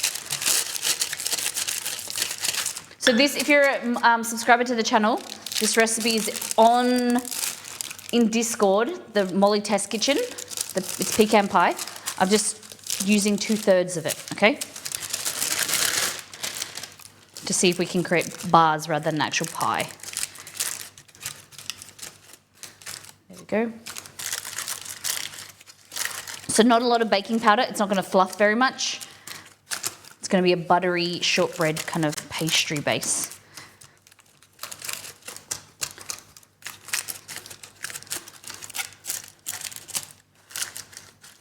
There we go. Like that. See how the layers? You can see the butter and delicious. Delicious, darling.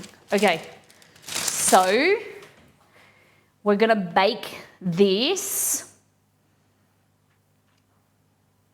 It says ideally you want to let it sit in the fridge, which we'll do while we turn the oven on because I didn't do that. 180 degrees Celsius, 350 Fahrenheit. Pop it in the fridge. Okay. How do you access Discord? No worries. Tried the website, but it said the invite had expired or something. Okay, ! Discord. Thank you for letting me know. If you do ! Discord, or there should be a link if you, let me think. If you click that, what does it say?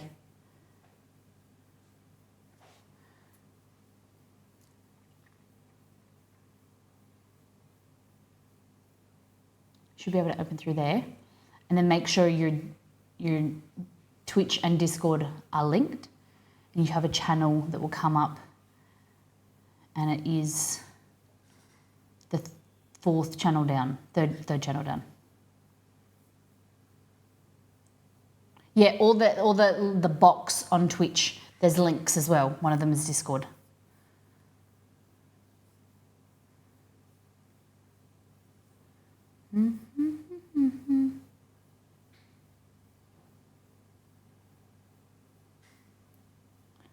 All right. Let me know if you have any issues. So make the pastry. We've done that. Refrigerator for at least an hour overnight. Then we're going to make the filling. Place the chilled pastry on the light surface. Roll it out. Carefully plate the dough.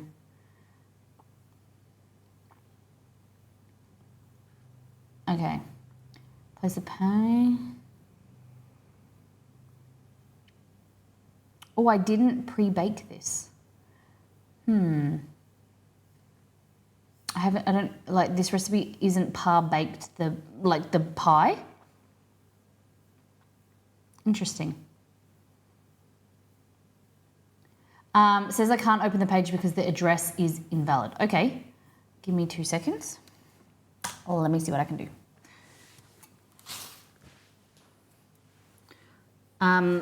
So are you on a PC? If you go to our Twitch channel, And then if you scroll down, there's Discord.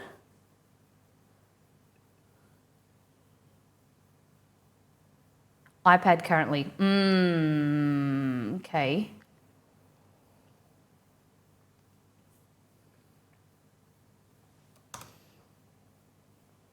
Thank you, Kerry.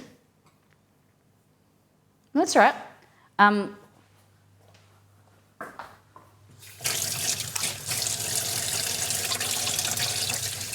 We'll have to figure it out. It'll be okay. We'll work it out. We'll get you in there.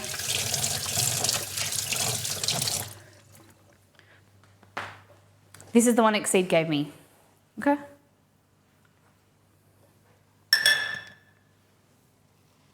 So to do the filling,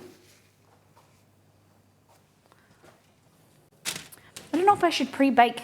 I feel like I should pre-bake the base, shouldn't we?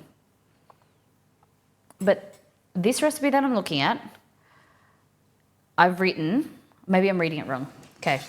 Wrap the dough, then place the chilled pastry onto a lightly floured surface, roll it out, carefully place the dough into a pie dish.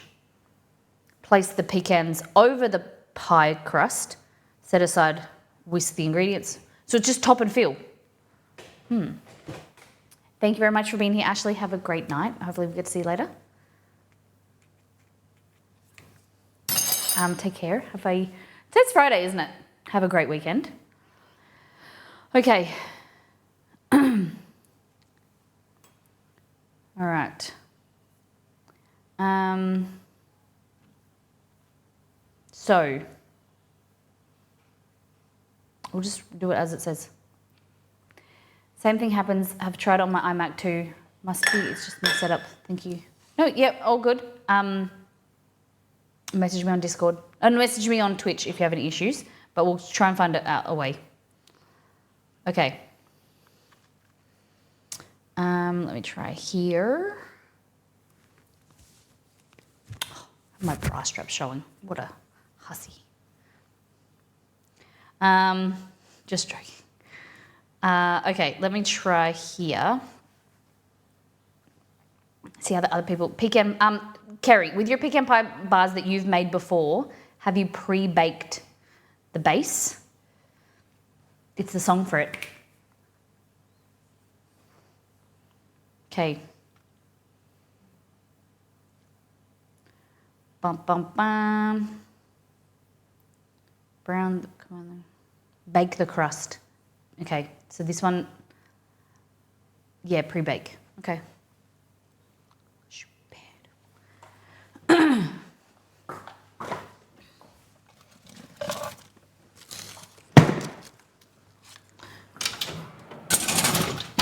There we go. Hey Google, set timer for 15 minutes.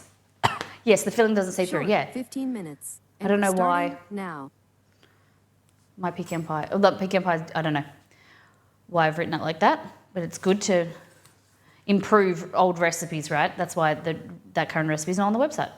It hasn't been tested in a long time. Okay, so we'll do the filling in a minute because that's going to bake. So once we take that bakes for 15 minutes, we'll take it out, let it cool, do the filling. But so let's do the burger salad. How many of you have heard of a burger salad? How many of you have no idea what it is? So from my understanding, burger salad with special sauce. So the first one that comes up is from Eat the Grains. That makes me think, it was like, is it vegan? Is it plant-based? I don't know why. Paleo Whole30 friendly. This is where it gets you. Okay. So theirs is chopped romaine lettuce, which is cos lettuce in Australia. We call it cos instead of romaine. Cherry tomatoes. Pickled chips. What's a pickle chip? Is that like just sliced pickles? Never heard that term, pickle chips.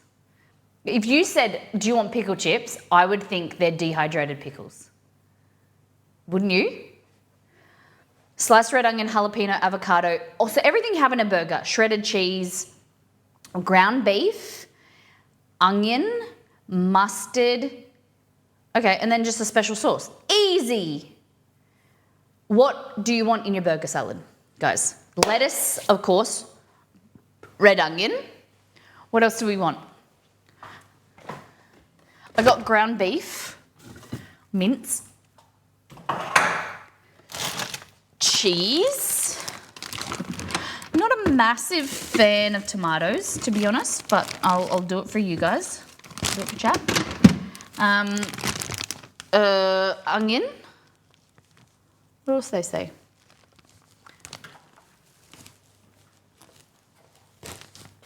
So we're gonna make like patties. I don't know, broken up patties or just ground the beef, like pan fry the beef.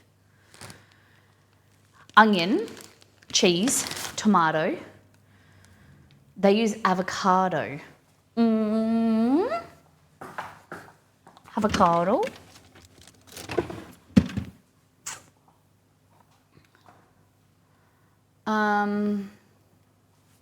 Is that guac?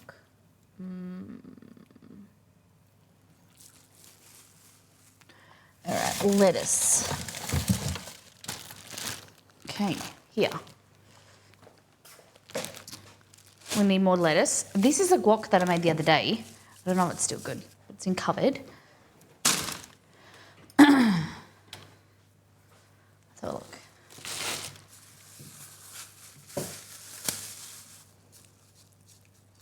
Looks good. It's a bit discoloured, but it tastes fine.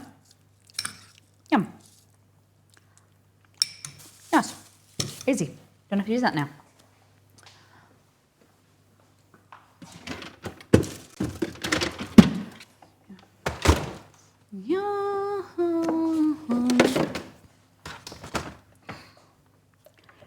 All right, mustard for the sauce. Ooh, burger pickles, yes. Hey Google, add burger pickles to my shopping list. All right, I added burger pickles to the list called shopping.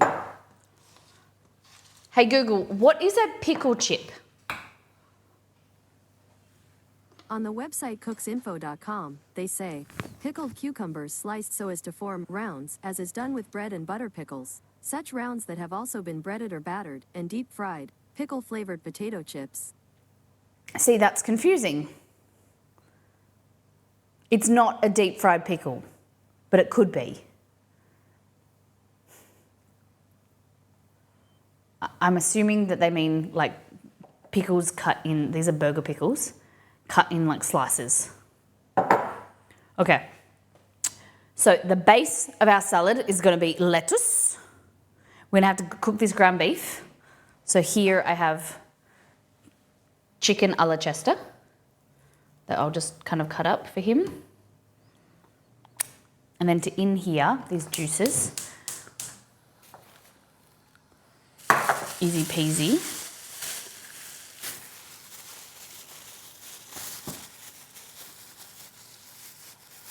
I don't want too much.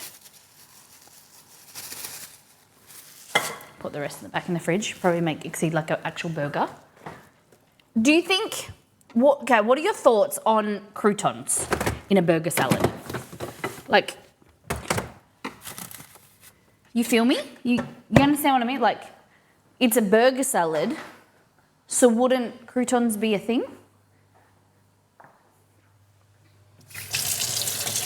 My chat just refreshed. Yes, please, on croutons. Okay, cool. Cool. Oh, these pants fall down. No croutons. Nah. If they are soft like toast. But then they'll absorb all of the liquid. So, Ash is saying croutons. Ashley, are yours crunchy? They're little bricks of suffering. I like that term. Little bricks of suffering. Okay. I think everyone has had a crouton that like feels like you're breaking your teeth and you can hear it in your head. You know, when you bite into something that's way too crunchy than it needs to be.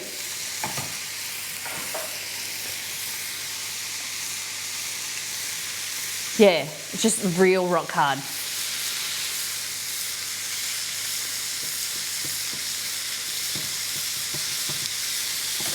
There's crunchy and there's rocks disguised as bread.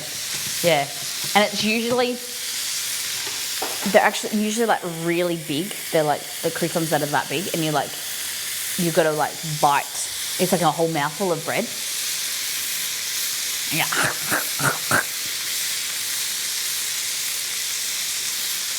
Well, we won't do that.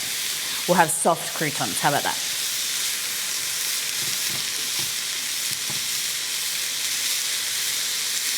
Just taking this bit of the dodgy bit of beef.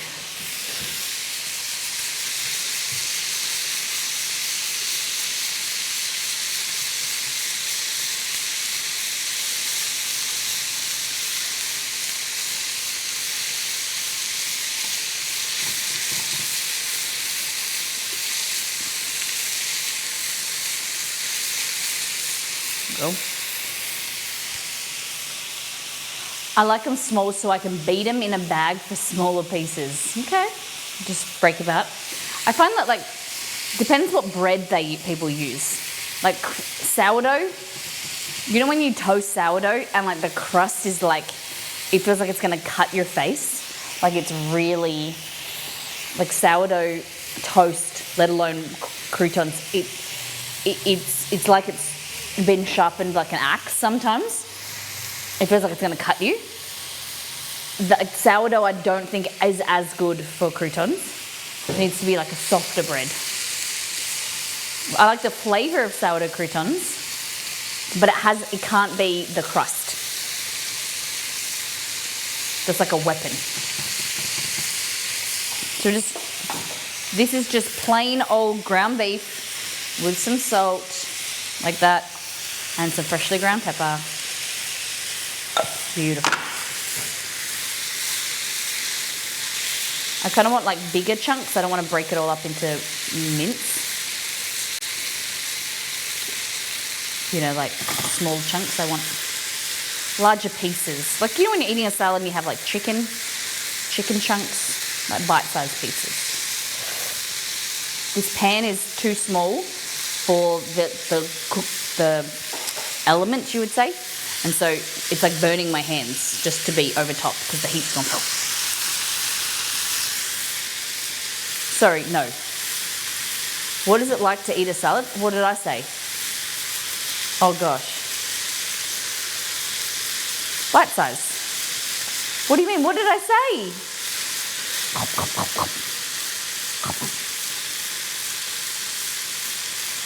Holy crap, an Australian actually using ground beef or something they decide to call a burger. Yeah. We're not actually making a burger, we're making a burger salad. It's part salad, part burger.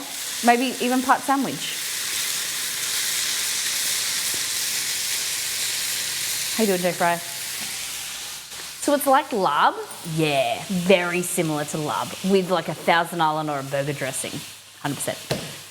The closest thing.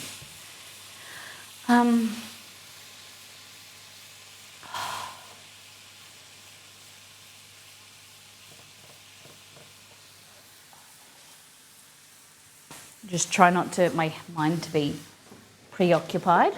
There's nothing I can do at this stage.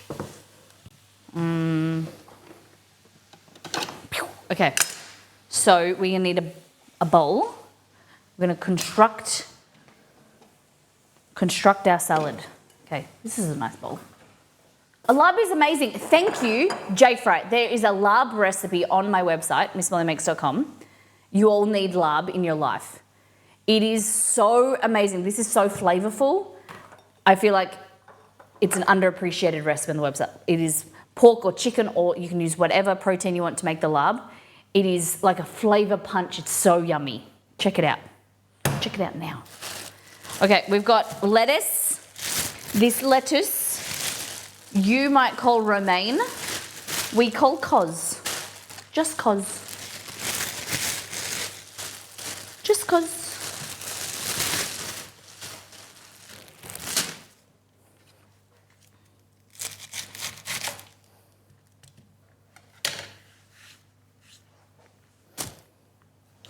All right. I'm going to slice it. Heck, whatever. It's already washed. Okay.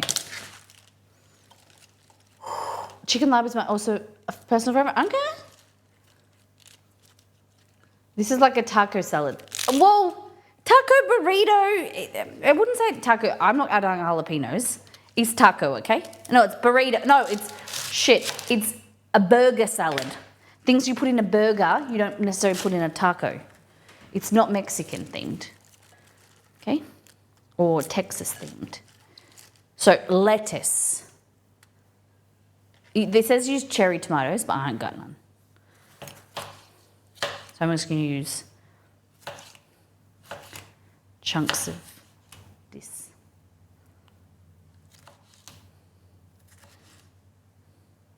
Cut out the seeds. Wait, so there's no protein patty of any kind involved? What do you mean? That's beef, man. What do you think we were cooking? It's beef.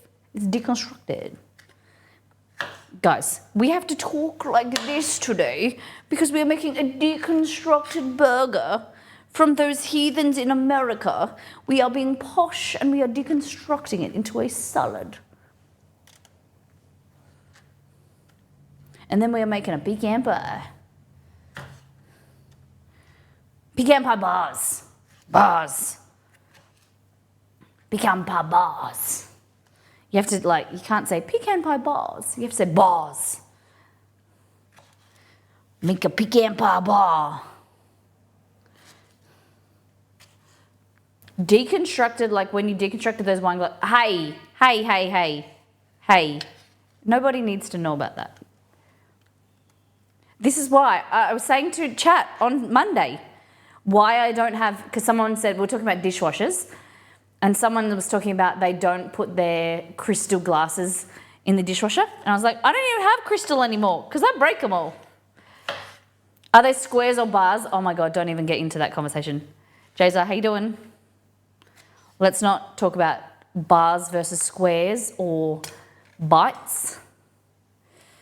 All right, tomato. You've gone too far. First, Australians call anything on a bun a burger, and now we're calling anything with ground beef a burger. It's obscene. Hey, I didn't make this recipe, okay? Don't hate the player, hate the game. This is our salad so far. Okay, this is our salad so far. It looks like it's come out of a Taco Bell, or what's a burger place? That looks like a beautiful salad. It's like a piece of art. All right.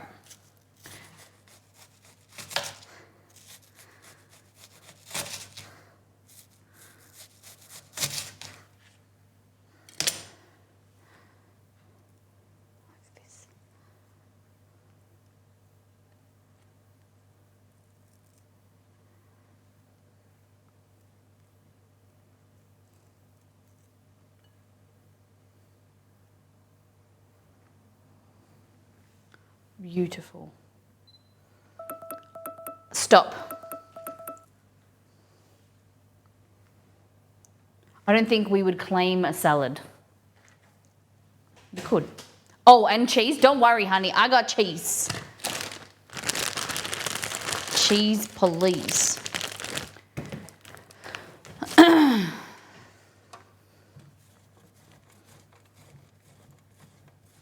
I don't have any of that fancy yellow cheese. So we got white cheese. Okay.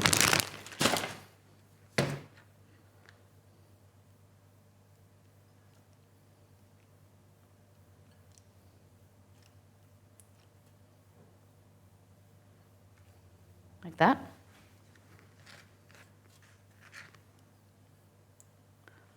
Okay. Kind of needs more greenery.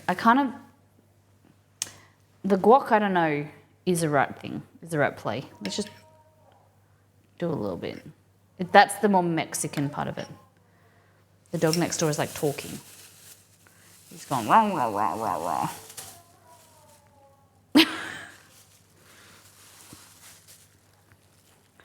Okay.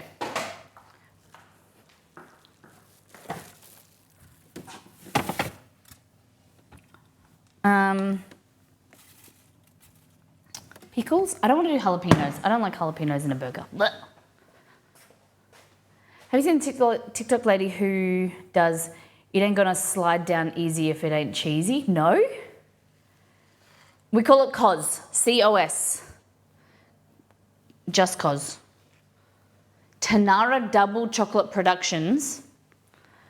Is that what Tanara Double Chocolate Productions, and she will review like home cooked recipes. Do not send her mine, please, because it's always so subjective of that person's cooking level. It doesn't actually mean it's a good or a bad recipe, or their personal preference. Is it short for anything? I don't think so. COS lettuce. Hey Google, why is it called COS lettuce? According to Wikipedia, many dictionaries trace the word Kos to the name of the Greek island of Kos, from which the lettuce was presumably introduced. Other authorities trace Kos to the Arabic word for lettuce, kus. Because. Does your so it's maybe a Romanian, it was a Romanian island called Kos. How about that? It doesn't look very burgerish, does it? The pickles, there we go. Etymology. Okay, just checking my base. I've got to go a little bit longer. Vegetable history dates back from when the Pope moved from Rome to Avignon. In France? Isn't Avignon France? My face will probably turn up like, huh? 14th century, bringing this type with them and growing it in the palace gardens. Interesting. Tell me, have the brokers been well? The brokers? Yes, France, fancy. What's a broker? Dang, autocorrect.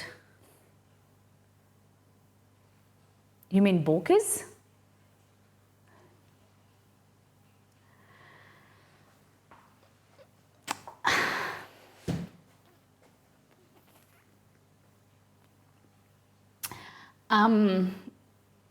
No. Chester is unwell at the moment. Romy's doing good. Romy's going to outlive us all. He's got, we think, little cancers on his back and he's got lipomas in his tummy and whatever, but the vet still says he's healthy. He's just needs to lose weight. But Chess, about 2.5 weeks ago, 3 weeks ago today, he wasn't well.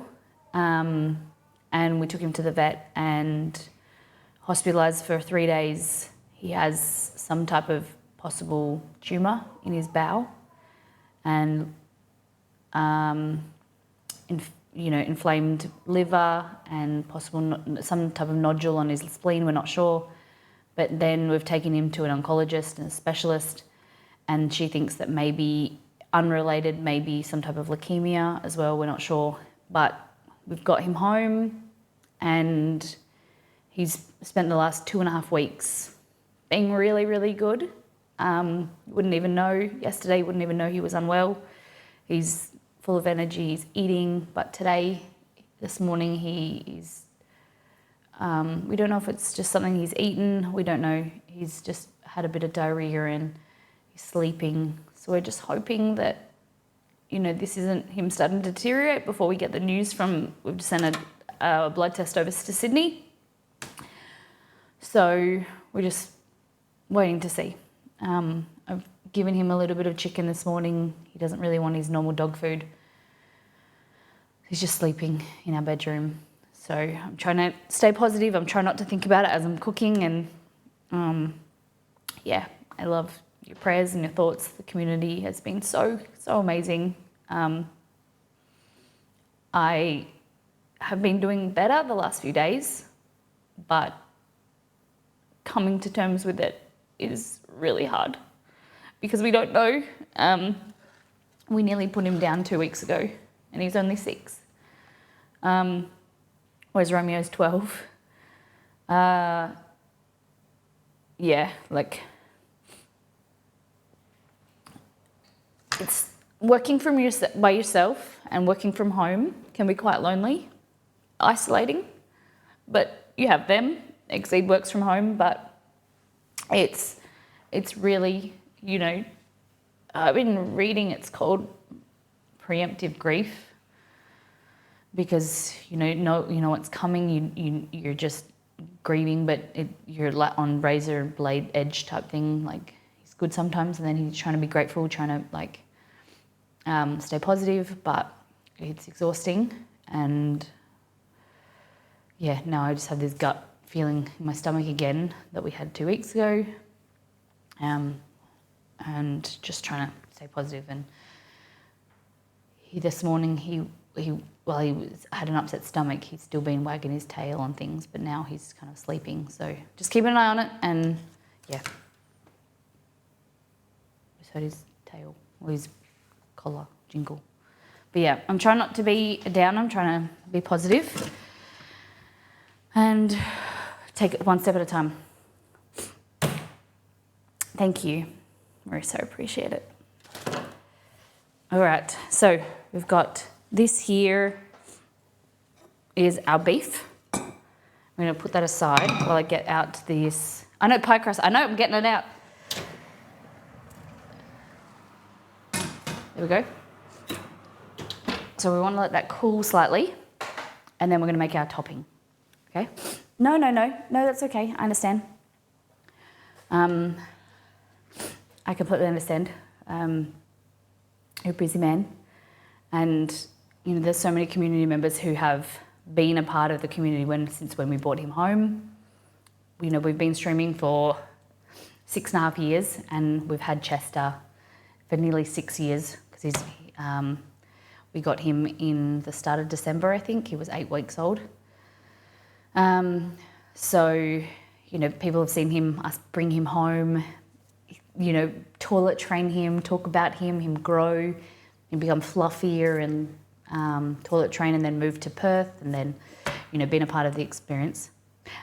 So these are for any support. So subs, tips, cheers, you'll get a bat for the next 2 streams. So you get your name on it for if you resubscribe, your new sub, gift subs, or if you support towards the goal. Give me one moment.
All right, he's doing okay.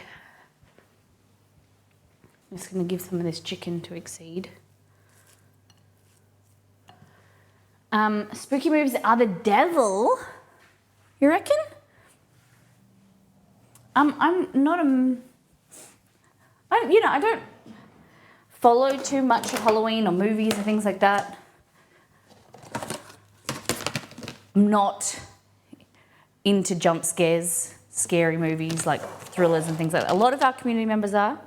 I get it, each to their own.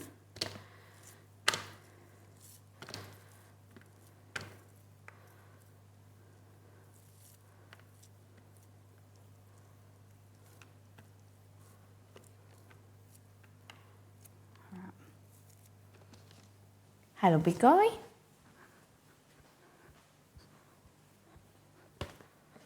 Like this. No, it's okay.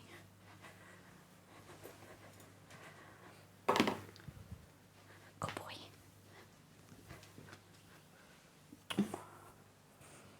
Hey, buddy. All right. Have you ever seen Tucker and Dale or Cabin in the Woods? No, I've heard of them. No. I have seen the original Hocus Pocus. There is a second one now, is that right? What are you doing? Hey. You want some of this?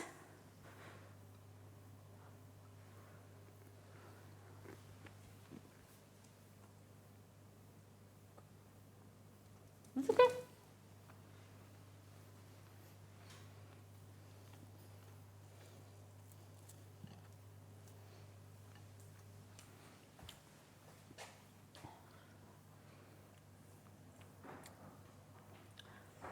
The second Hocus Pocus wasn't bad, but the original was better. Okay. All right. I have to try it out. I don't know where I can watch the new one. What about Hasu? That one is good. I've never heard of it. What's it about?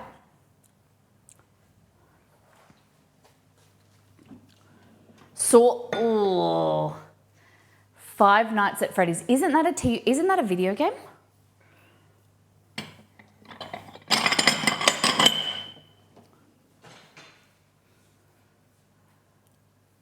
Addams Family, I did like original Addams Family. We watched that on Prime a few years ago. Like when Prime Video came out, watch parties.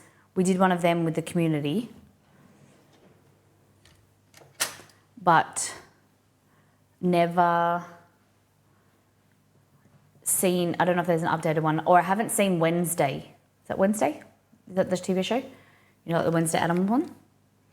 Okay, so here, the sauce, they say the sauce, the special sauce, I'll see what theirs is. Dijon mustard, tomato paste, mayo, pickle juice, pickles, garlic powder, paprika. Okay, so what I like to do, mayo,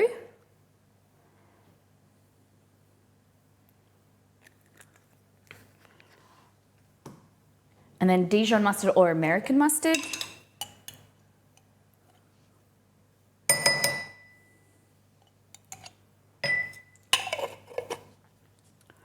Loved Wednesday, okay. Okay, now we need tomato ketchup, tomato sauce.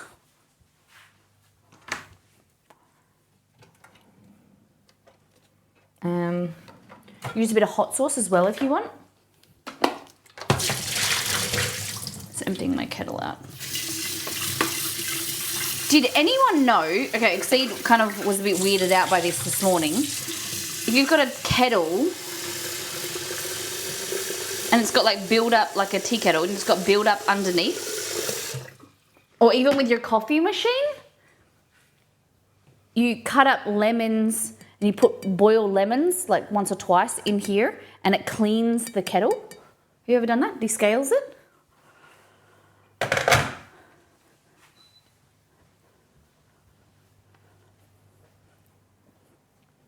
Oh, I didn't get that ketchup.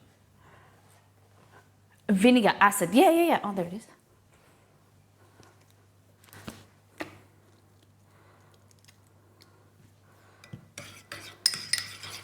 All right, like that.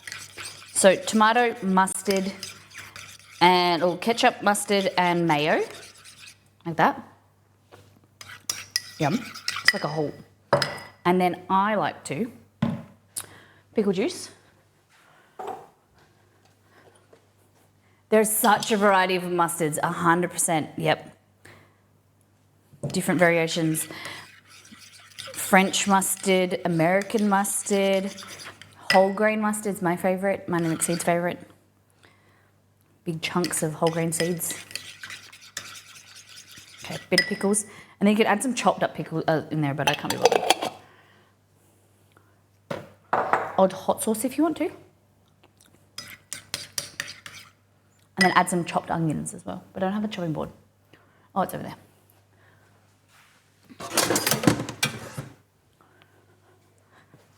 Okay, before we sauce this, I'm a whole grain gang, yes. Where'd the pickles go? There. Whole grain and French, okay. So is French the same as Dijon? Would you say French and Dijon are the same?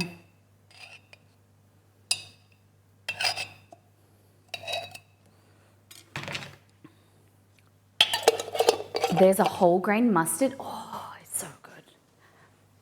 I'll show you.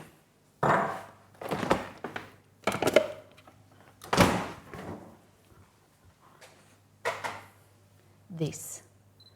Oh my goodness, it's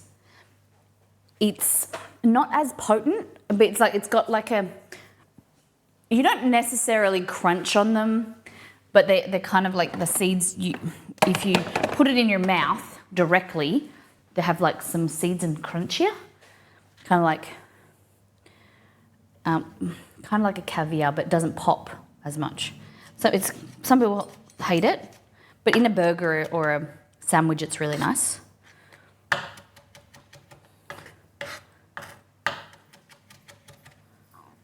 All right, there. Okay. Mustard gas.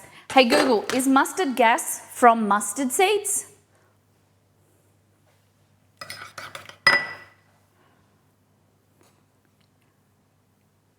Hey Google, is mustard gas from mustard seeds?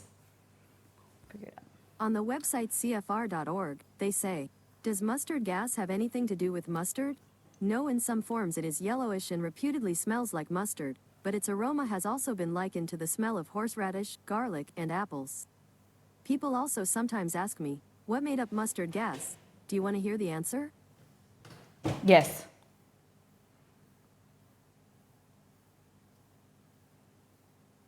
Okay.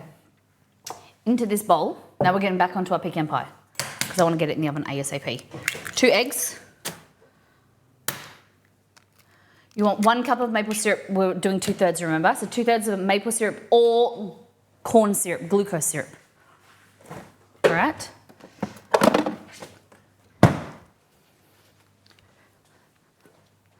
And then we want also 1/2 cup. So we need 2/3 of 1/2 cup.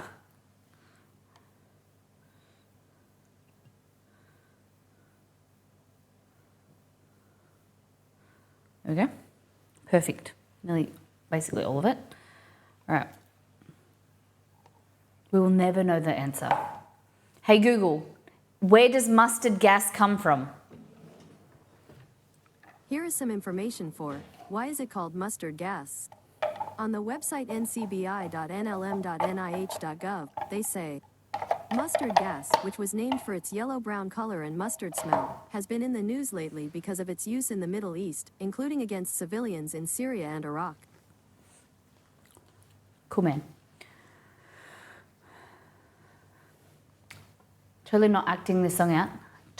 I don't know, there's a weird, like this. I've only seen the movie once.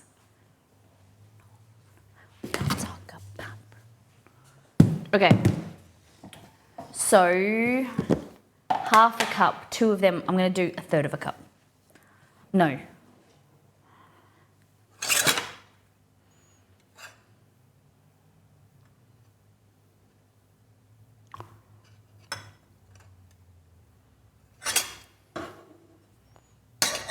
Yeah, I'm going to make it a little bit less sweet, just do 1/3 of a cup.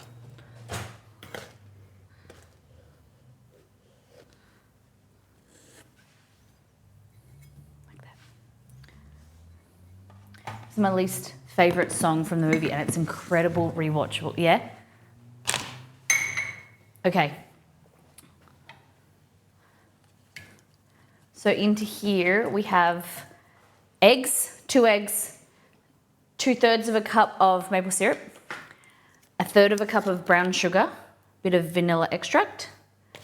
We're going to add 1/4 of a cup, 2 tablespoons of butter.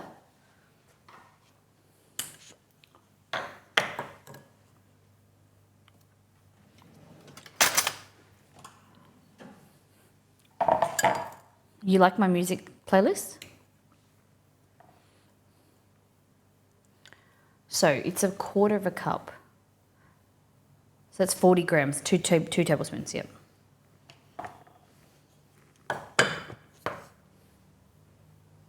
Is this a medley? Oh, I didn't even realise. I didn't realise either. Okay, some salt, a little bit of salt, and then some cinnamon.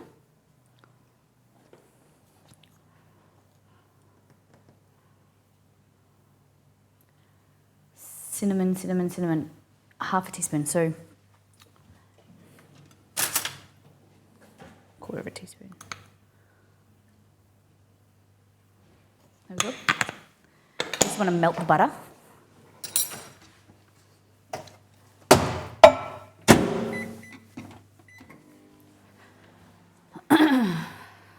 Yeah, big meals or like I used to have protein shakes or small meals in between.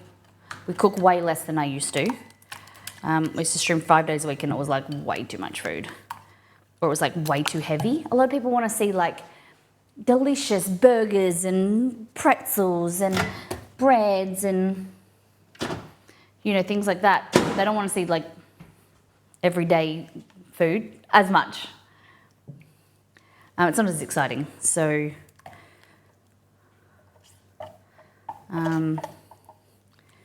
try and do a little bit of a balance. Trying to do some more interesting salads, things like that. Okay. Protein shake powder and enjoyed it a lot more than pre-made ones. Didn't have the weird aftertaste. Okay. All right, so that's all mixed. That's your mixture. And then here we're gonna add in our pecans. So 2.5 cups divided by 2/3. They're just there. 2/3 of 250 grams divided by 3 times 2, 166 grams. Do you guys have the viscous kind and also the liquidy kind of maple syrup?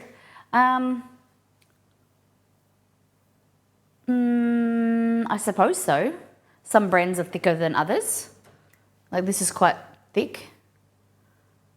I wouldn't say very thin. Yeah, I don't know. I can't do math this late. What's the time for you, Antamina? So 167 grams.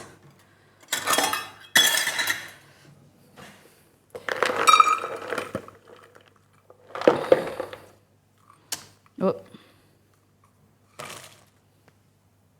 I'd say 1.5 cups, depending on how. Yeah, that's 160. 1 2/3 cups, let's go with that. Yeah, look at that, that's nice amount. 2 + 2 = 5 according to Will Smith. Look at that. Beautiful. There we go, make sure it's evenly dispersed. And then you just pour over your liquid.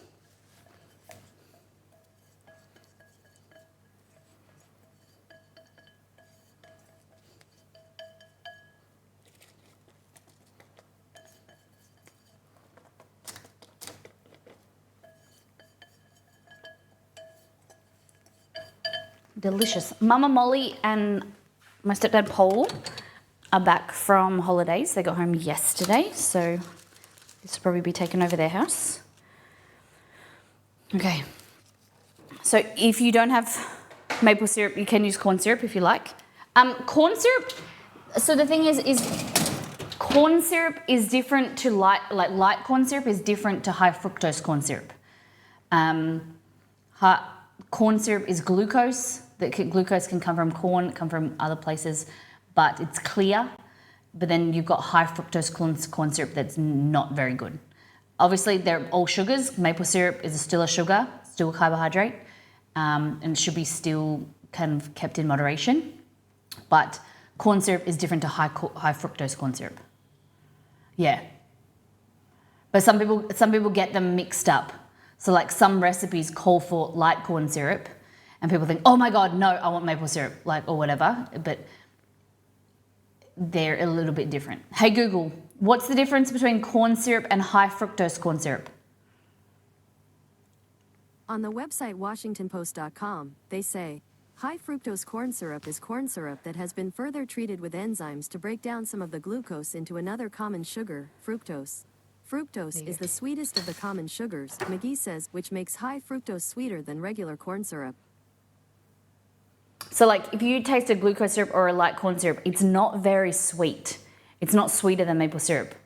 And so I often use it in like a toffee or something where it's an invert sugar, so it prevents it from crystallizing, sugar from crystallizing. So you can make toffee or like caramel, but it's not as sweet, so it's nice. It's only 1 bar if you don't cut it. What are you guys talking about? Maple syrup is super expensive for the real stuff. Yeah, the high quality stuff. What is it where you are? Light corn syrup is called glucose syrup. You find it at the grocery store called glucose syrup. I consume in moderation 1 pan of pecan pie. Yeah. If you don't cut it, then it's just 1 portion, right?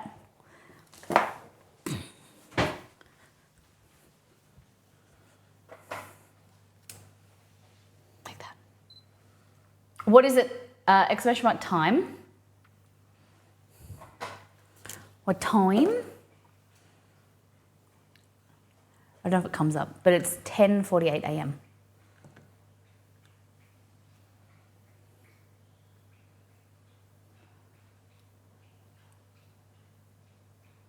Cool.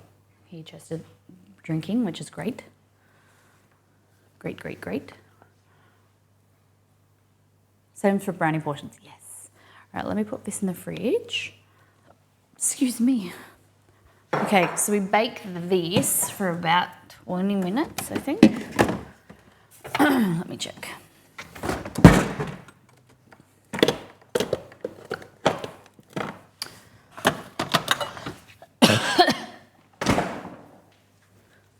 Oh, Mr. Fly, go away. Go away, Mr. Fly. All right. Hold on, 1 moment. There's a fly in here, but...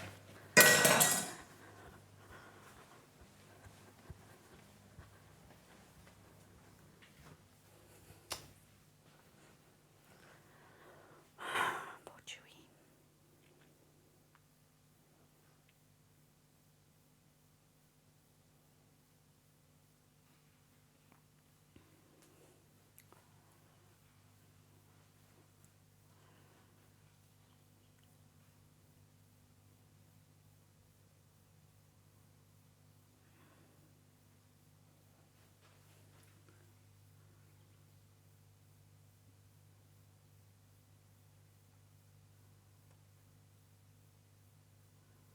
All right.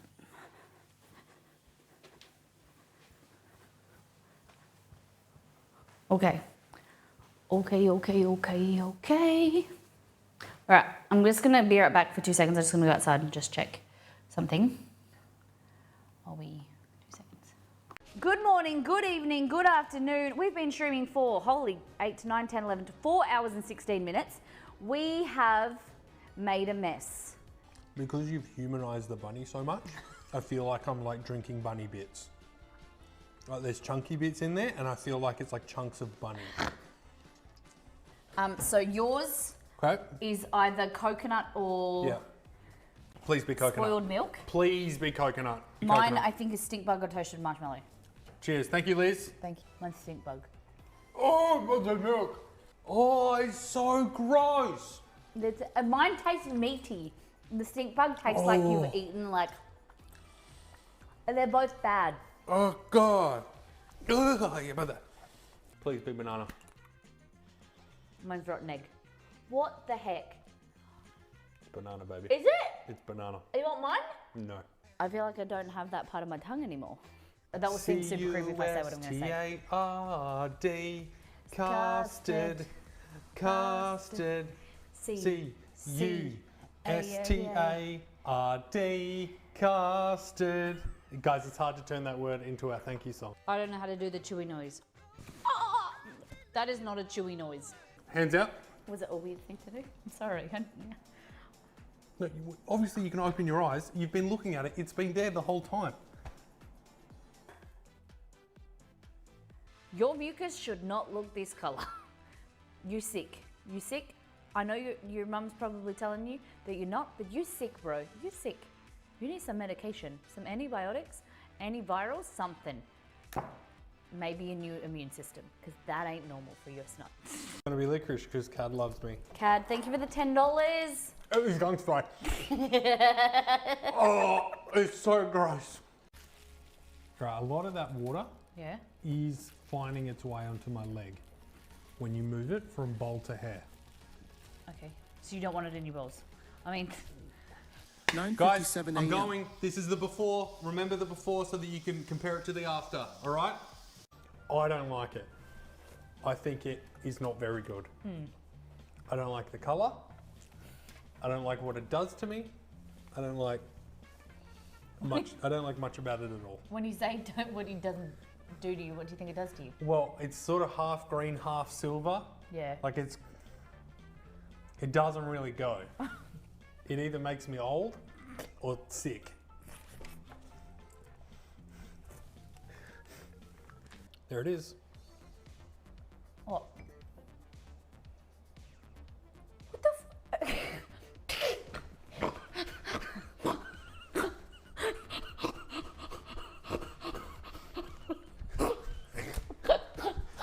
It's okay. It's okay.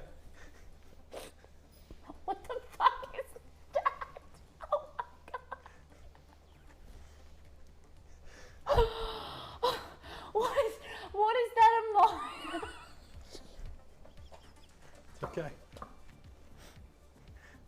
Okay.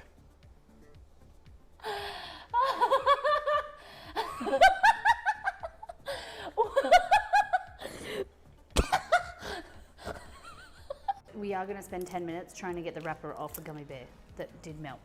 You ready? No, not even a little bit.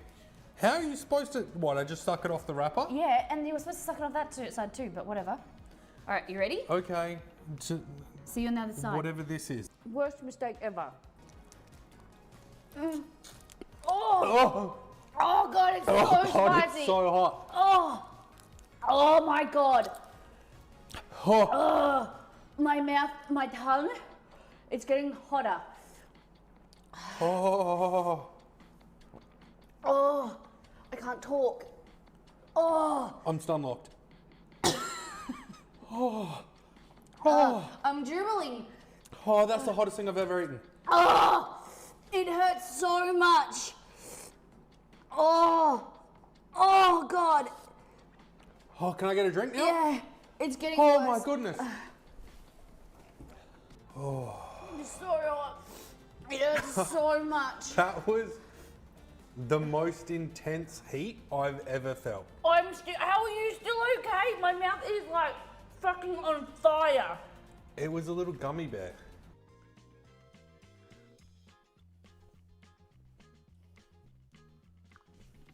Itchy. From the same company that make Twinkies. From the company that brought you Twinkies, come snowballs to a kitchen near you. So, do you pay attention to stream? No.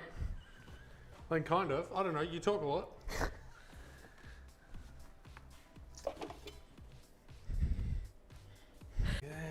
He's here. Who's there? Who's everywhere? He's Rocket. Roy Kent. Rocket. Jamie Tut. Do-do-do-do-do-do. Jamie Tut. Do-do-do-do-do-do. Jamie Tut. Who's here?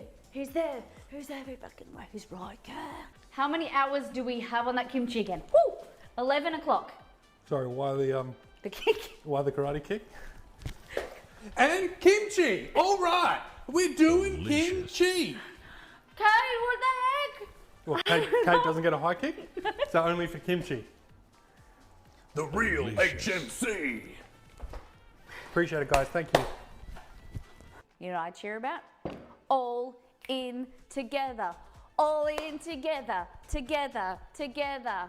All in together. Together. Together. Can I floss this one? Yeah, like, isn't it? My my cord's getting in the way. I not really.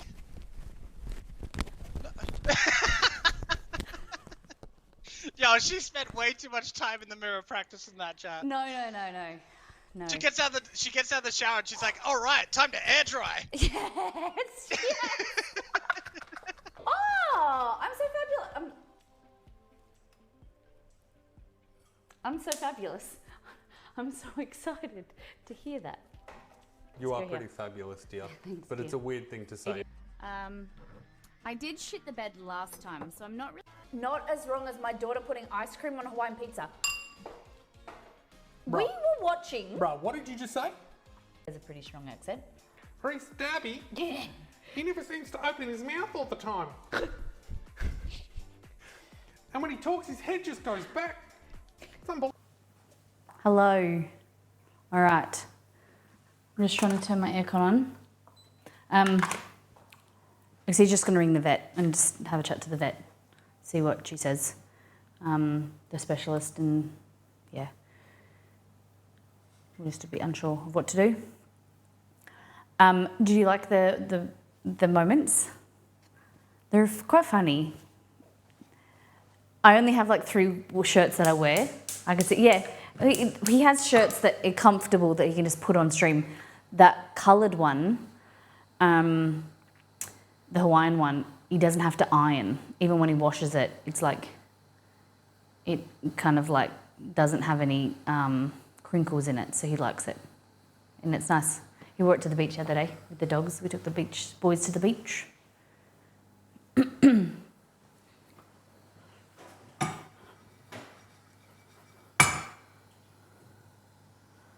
All right, so I've got to figure out how long we cook this pie for.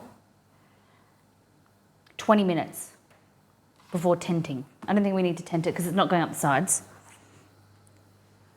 There are too many Stevenses in your community, Molly.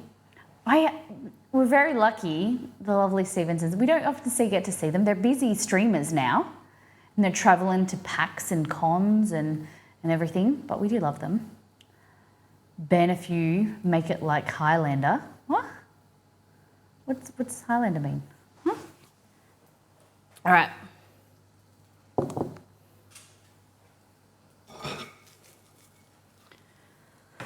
So, heckin' overachievers, I know.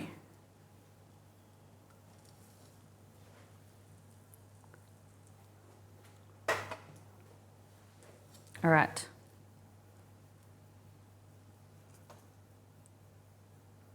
There can only be one. Alrighty, look at this. So this is your burger salad.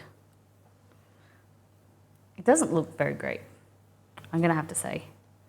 I feel like you need some more toppings on the top. Bring like red onion here. You should have done like layers rather than layer everything, other than everything at, set layers, make multiple layers. Does that make sense? Okay. And then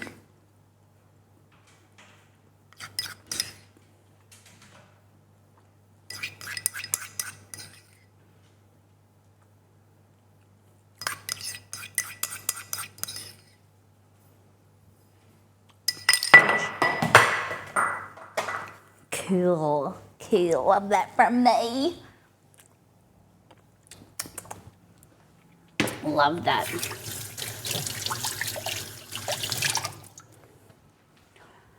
Oh.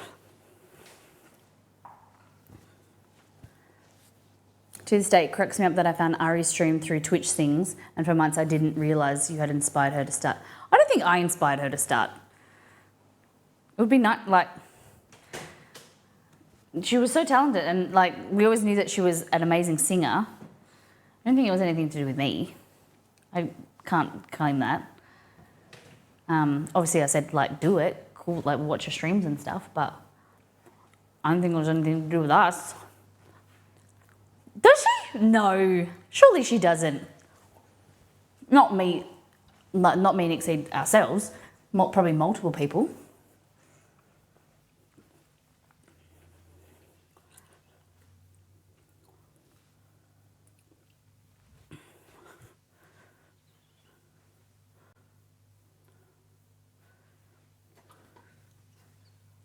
Okay, now Romy's pooping. Oh my God.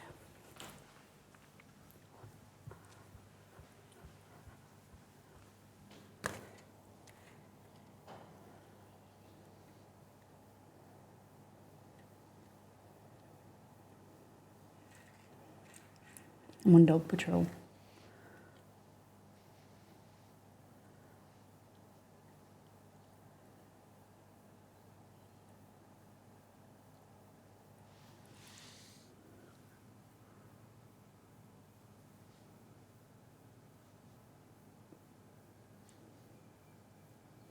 I think maybe Rome's got the same thing. I don't know.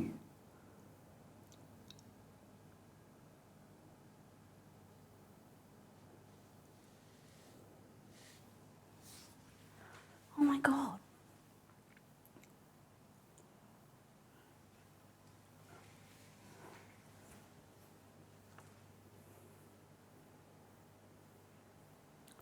This is fucking crazy. I'm so sorry.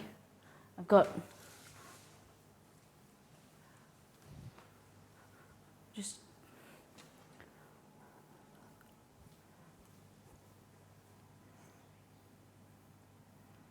Just happy outside, just walking around.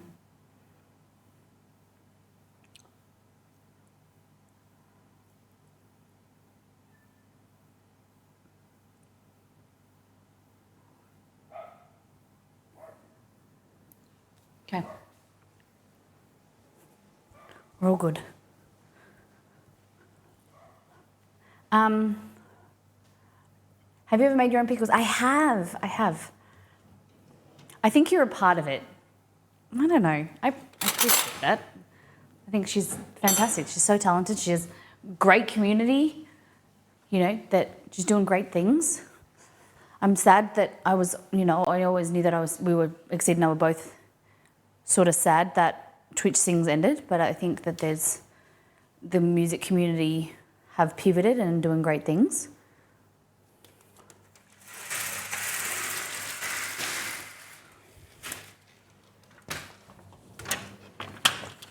You come inside?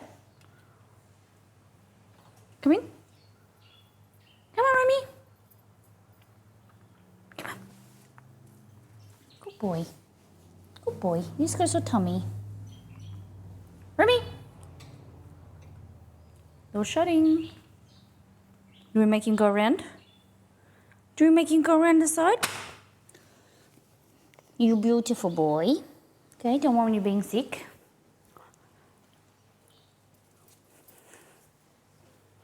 Come on.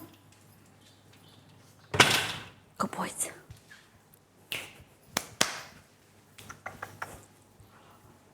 Remy, come here. Get away from me. Get away from my stuff.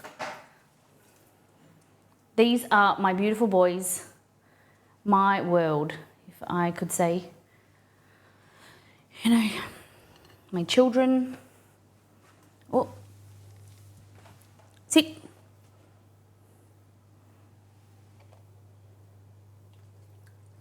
You want some of that? Remy likes it. Oh, yeah. No, it's okay.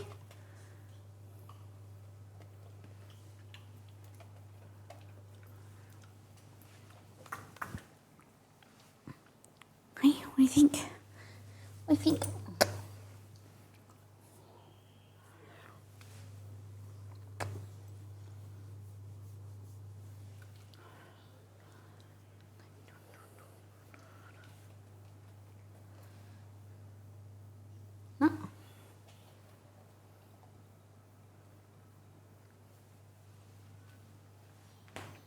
Like he wants to eat, but it's like it's too much for his tummy. I don't know. Crown Prince of Goofballs himself, Mr. Romy. Mr. Romy. Oh, he ate it. He ate the things. This is the king of grimace himself. You grumpy boy, aren't you? Hello. This is Mr. Rome. He's beautiful. He's beautiful. Oh. All right.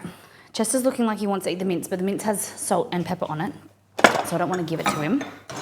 So we're going to make some plain ground beef. Whatever his tummy will allow him to eat, plain foods, I'm going to give him. Needs to make sure it's really, really cooked. I cook the shit out of it. Rome, his gut biome is like a toxic wasteland. Toxic wasteland, this dog. He is, isn't he beautiful? I don't know where to look. Romeo, that's why we call him Romeo, the lady killer. He has the most beautiful teddy bear face. You're pretty too. Hey?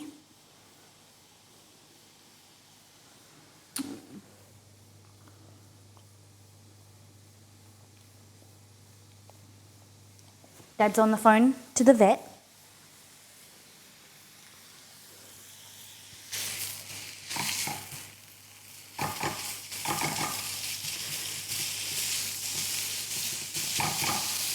Romeo is the king of salt and pepper. Yeah. He's slowly gone a bit lighter. Still dark. His eyes are getting bluer. Like he's 12. He's had a good innings.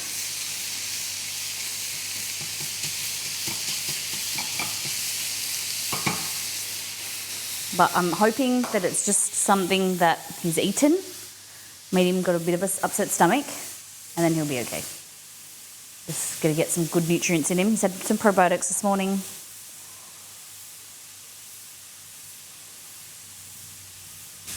But like the vet said, that it could be, we could have not solved the issue with the steroid. Hey.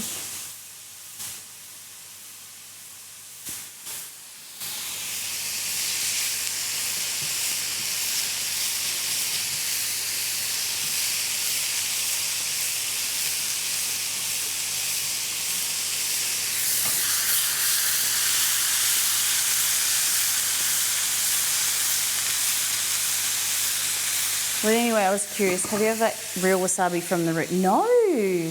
I don't know. We're closer to Japan. I suppose you could probably find it somewhere. Expensive import. I suppose there's no doubt like Nobu and other restaurants that get it imported.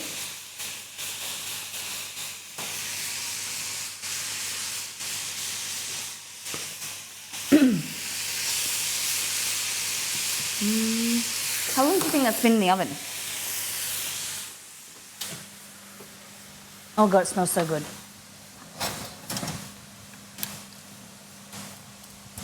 I didn't put a timer on. I'm going to turn it down. It looks real good.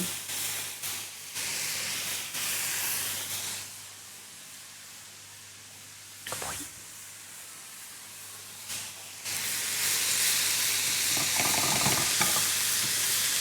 It's barely around LA. Really? Okay. Outside of a few pricey places. Okay. Never had it in the States. But you had it when you were in Japan?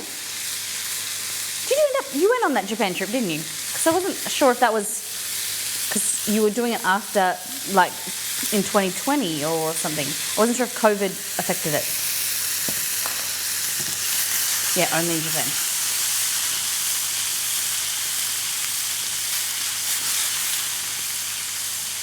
So the problem is this needs to be really well cooked because any bacteria or anything needs to be killed raw meat, especially ground beef.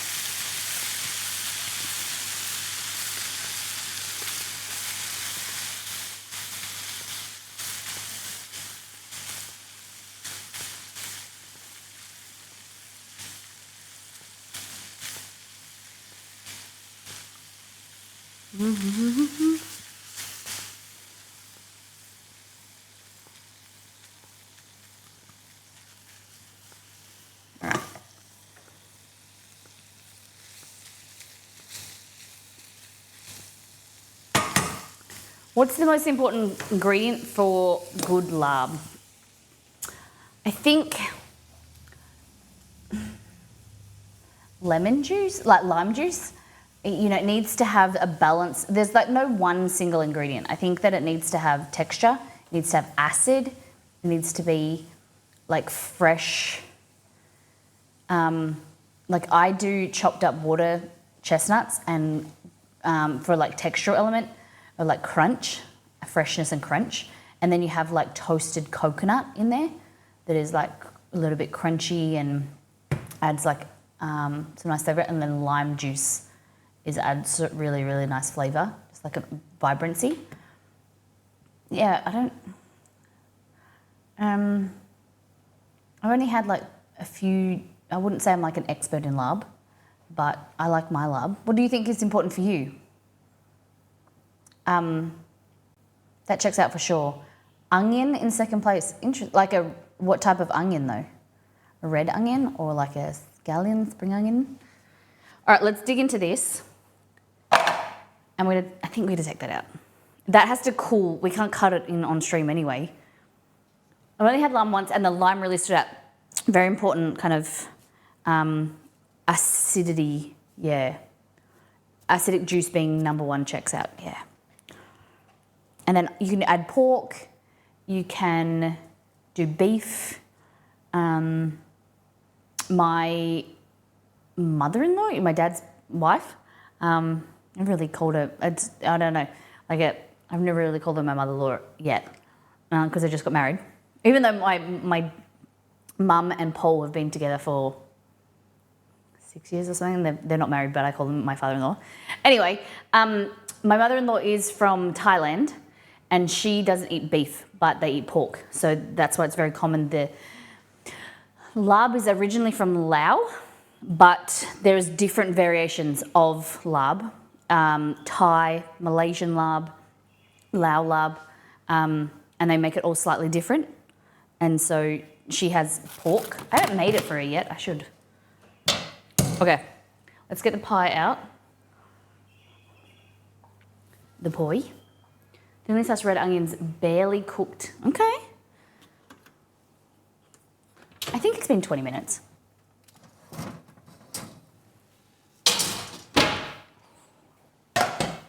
The oven was up a little bit high because it had a fan, so it's browned a bit. But I think that looks great.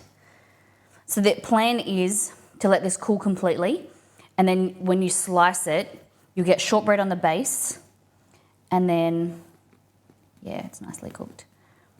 Kind of like a gooey, sweet pecan topping. Yum. My dad's secret was lime and lemon. Oh, okay. I wish he made it more, but my mum is allergic to beef. Yeah. All right, let's try this. Burger salad, everybody. Hello. Let's go. So get a bit of the lettuce. We didn't end up doing the croutons. Pickles, I think, was more cheese.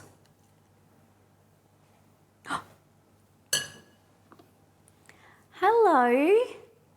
You doing well to stand up? Hello, baby dog. Hello. They're both here, so they must be doing pretty okay. All right.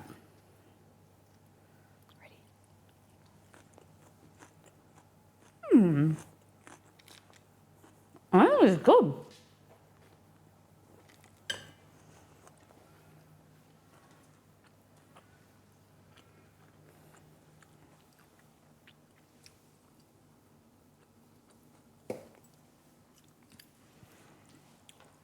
He wouldn't eat it from my hand, but I put it on the floor and he ate it.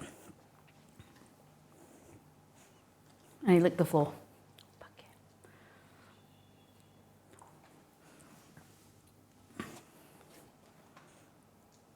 No.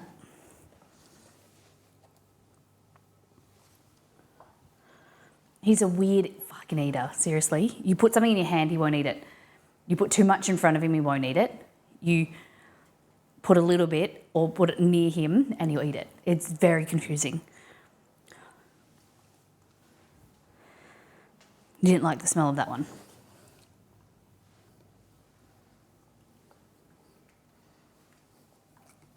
It's good that he's having something.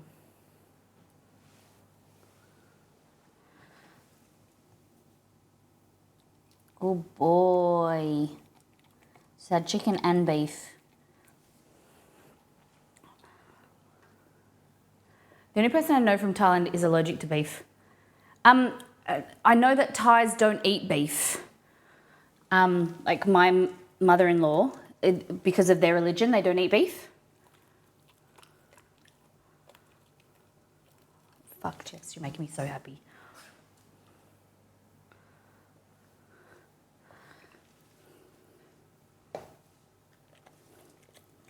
Oh my God.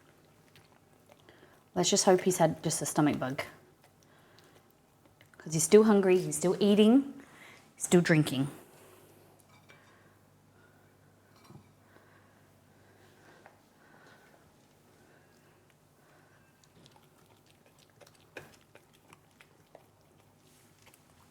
Sorry, I'll do this so you guys can be a part of it.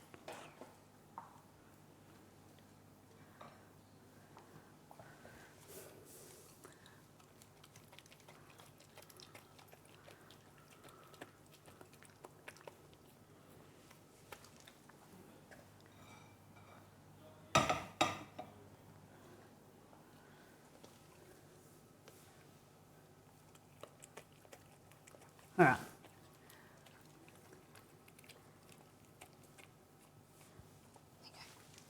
Let me just tell Exceed.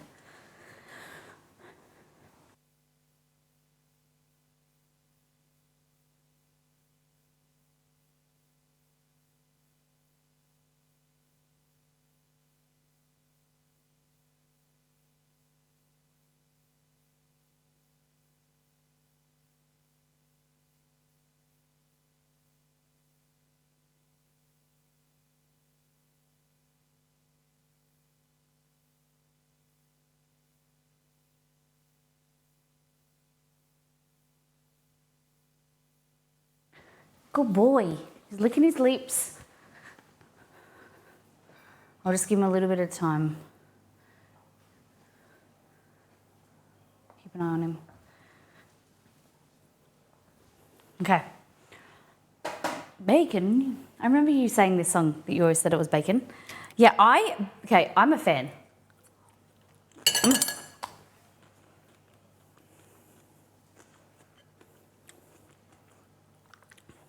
This is good. It's like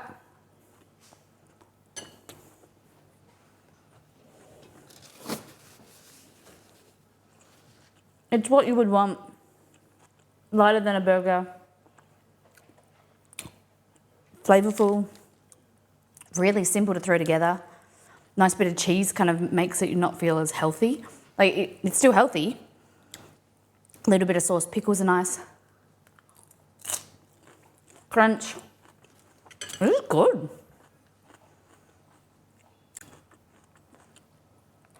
We're a pickle salad family. Been looking at one pot and an air fryer. What about the eclectic cost? The thing is, a pressure cooker, a multi-cooker, can do way more than you think. A pressure cooker, or like an Instant Pot or like a pressure cooker, it's a multi-cooker. They're usually a slow cooker, a pressure cooker, a rice cooker, steamer, all in one. And it can make things like stews in like a fraction of the time. You don't have to preheat a huge stove. I can make rice in like cooking time is about 4 minutes, but it's about 10 minutes to make rice, sushi rice or regular rice, and it's amazing. Yeah, Ashley said uses it about 3 times a week. I didn't use mine as much, to be honest. I had a pressure cooker. A community member bought it 6 years ago, and then about 3 years ago, we did a vote, because we created our first cookbook, First Things First, and then from there, we had like a community voted merch kind of, and the community would vote over the period of, each week, like a knockout challenge, and it was the new cookbook, and then what the theme was, and they wanted a slow cooker, pressure cooker cookbook, and to be honest, I was not looking forward to it. I was really nervous. I didn't really love slow cooker meals, but then when we got into it, I wanted something that was versatile. I love versatility with food, and I wanted something that you could create a slow cooker. If you had time, make it in the slow cooker. If you only had a slow cooker, but if you had a pressure cooker, you could make it in a fraction of the time.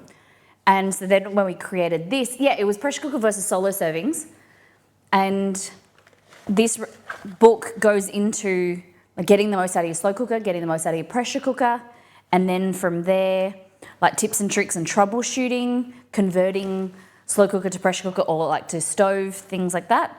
And then each recipe, it has a section. So you've got ingredients, and then it goes your step 1 and 2, and then if you've got a slow cooker, you go down the left side. If you've got a pressure cooker, you go down the right side. And you can make anything from dulce de leche, condensed milk caramel, to spinach and artichoke dip, oatmeal, baked beans, soups, rice pudding, pumpkin soup, orange chicken, the meat for Asian kind of beef burgers, chicken curries, buffalo chicken biryani, birria beef, and then there's stuff that people don't think that you can make in a pressure cooker or a slow cooker. There is dessert. So you've got cheesecake, creme caramel, berry crumble or like a crisp, self-saucing pudding, sticky date pudding, poppy seed cake, like a citrus poppy seed cake, banana bread, iced tea, hot chocolate, mulled wine, heaps of stuff you can do. So if you're worried about a pressure cooker or a slow cooker cluttering your bench, it actually makes up, multiple appliances that you don't need. I have it in my drawer here. I actually just got a new one, which is the exact same of my old one because I love it so much. It's a Breville Fast Slow Cooker. I only bought a new one because I went to lift it up, the lid came off, and I dented the bowl, and it wouldn't pressurize it anymore. So I got another one, and it's amazing. 6 years is a long time to have it. You got a whole new one, just the bowl. So the bowl itself costs $120, or it was $170 for a whole new machine. So I got a whole new machine. It was just cheaper. Because I wasn't sure when I dropped it, and I had dropped it a few times, I wasn't sure if the internal mechanism was broken as well. So I didn't want to have to buy a bowl, get it home, and then it not work, and then have to buy another machine anyway. So it worked out better. So yeah, I love it. $170, it's amazing. 170 Australian dollars. Yeah, it's been really great. It looks like a prototype R2-D2.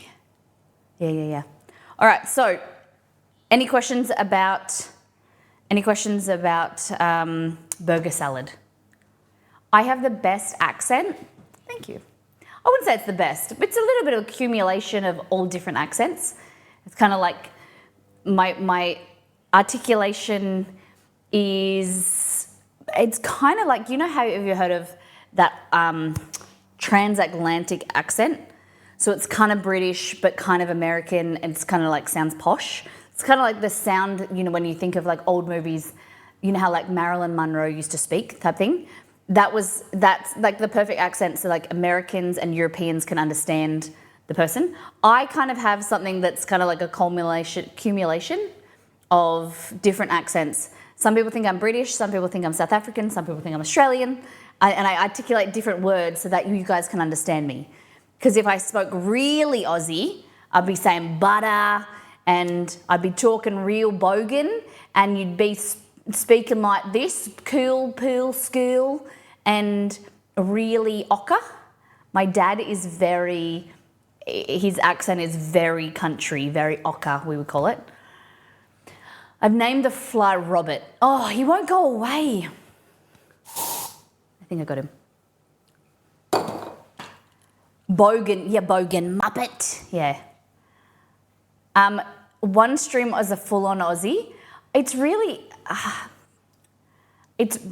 hard to say the words. I don't know. Like I'd have to be like this and talk. Like I have to physically think about what I'm saying, but then I will go into another accent. Yeah, you muppet. Yeah, bruh. And then I go into like a South African, or then I do like a Kiwi accent, and it just kind of melds into one. And then I go like Irish, and yeah, I can't stay on. I don't know. I'm just me. My accent's just me. Perth is bogans? Nah, we're not bogans around here. But you have, I would say Queenslanders, like far north Queensland, or far north East Australia, that state is called Queensland. Their accent is thicker. Each state slightly different accent, but not, I wouldn't say as much. Maybe it's not, for me it's not as noticeable, but more noticeable for like maybe American, like if you're not in Australia, you'll know our accent, but to anyone around the world, if you hear a Southern American accent compared to what do they call them? What are the girls? They call them like that really, oh my God, that is just so amazing. That like LA, like Valley Girl. Is that what they call them? Valley Girl accent? Yeah, and then you got Cali Girl, Valley Girl. Then you got the New Zealand, oh, I'm walking here. Oh, you parked my car in Boston Yard. I don't know, but there's like heaps of different accents. I can't talk Minnesotan anymore.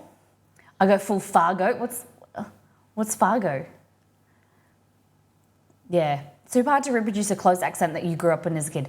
My dad, when you see and I don't realise until I'm with him or he's on stream, how Australian his voice is. And my stepdad is very similar as well. Maybe my mum just goes for very country men. But when my brother goes to the farm, Belgor, my brother, goes to the farm to work, he does like contract work down there. He comes back and sometimes he cusses a little bit more. Cuss is not an Australian word. He swears. But I feel like cuss is a nicer way of saying it. I don't know. I suppose he swears a bit more. I don't think swearing is innately Australian. I don't like that generalisation. I don't like there's a lot of words like the C word and things like that people think is Australian. It's not Australian. Like a lot of people still cringe at that word. But yeah, you get a bit bogan or like a bit redneck in the country. I wrote a shopping stream with Dad and he explains everything to us. Maybe. I have to ask him. My native speaking English teacher was from New Zealand. Couldn't understand the man for the first month. I love that. Yeah, you want to come here? Bitch this, bro. That's this. It's kind of like you got to talk with your mouth a bit wider, like this, and you got to like not pronunciate your words as much. Yeah, and then South African, you got to like put your you got to do this with your mouth. You got to talk like this. And Sheila. I wouldn't say okay, this is me. I wouldn't say, oh, that's a good Sheila. As like I might say it as a joke, like when you go, oh, she's a good Sheila, you know, because you put on an accent, and you say, oh yeah. You might say bloke, like, oh, he's a good bloke. More often than I say Sheila. She's a good girl. She's a. Yeah, I'd probably say bloke more than I would say Sheila. So a Sheila is a female woman, like a female Australian, and a bloke is a man.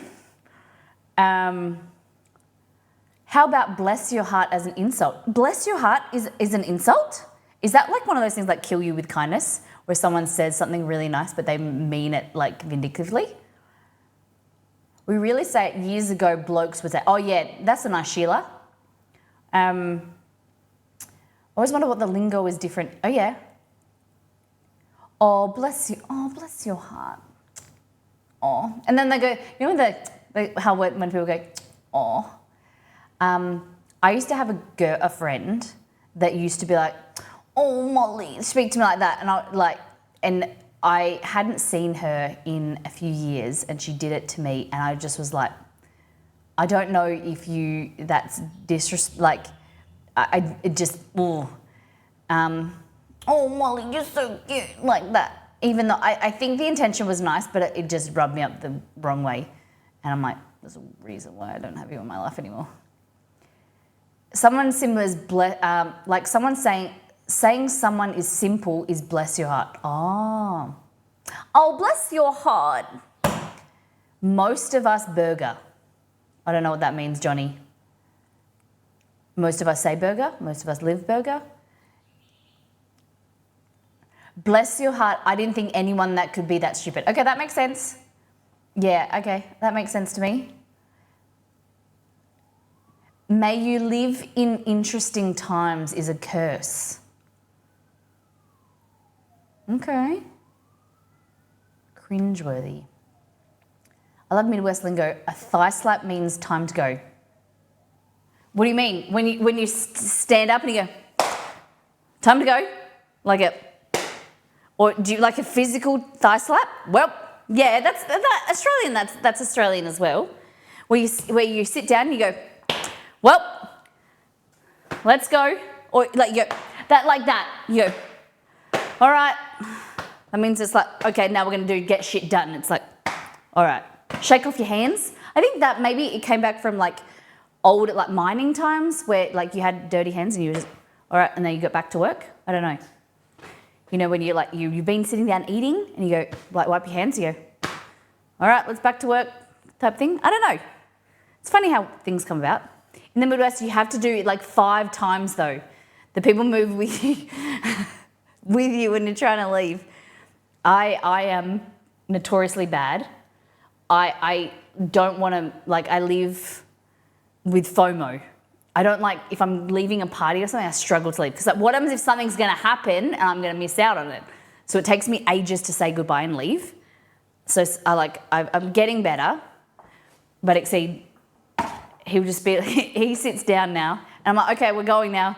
And he'll be like, okay, when you walk out the door, then I'll get up. Because he'll know that I'll do the rounds and talk to people. And then, it's hard for me to leave. All right.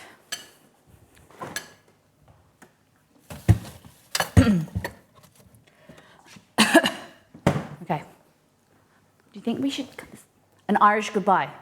Yeah, we just like leave. I hate people that do that. Head out tomorrow, long day. Please wish your dad all of the best. And like we're thinking of you, Kerry, make sure you're looking after yourself. Thank you so incredibly much for your donation, your tip today, to get us over. It's really just incredible. Really, I don't even know what to say. Thank you so much. And I hope you're doing well. And yeah, I'm thinking of your dad. Always, you know, if I can help with medical stuff, lingo, or like, you know, run things by or whatever, I'm here. If that's a small thing I can do. But I hope you're doing well. I just hate getting the attention of everyone when you, Sometimes I just like, see you guys, go and walk out. But then you know how when you get somewhere, you arrive, you got to say hello to every person, give them a hug. It's a bit hard. Italian goodbyes take forever. Yeah, my uncle's family is Italian, and yeah. But my family aren't Italian, but it's very much like that as well. Okay, so this is a little bit tricky because it's still not exactly firm, so we're going to cut it in there.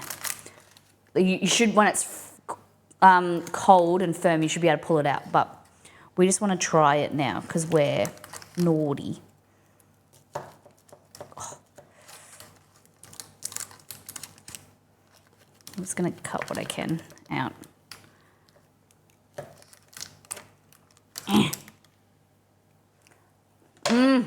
Yum. This is like a not appropriate stream food because it needs to cool and needs to set and things like that. Oh no, I got under the paper. The paper. Look at this. Oh.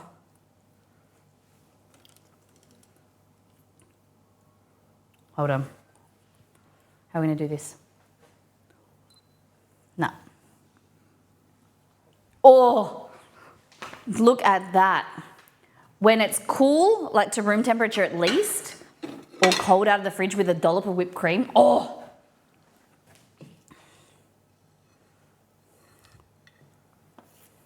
Look at this.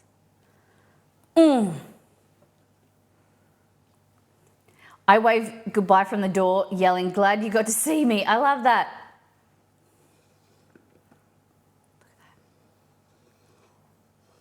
So, shortbread base, kind of like a soft, crumbly base. I think I needed to cook the base a bit more, but this is a recipe test. Yum.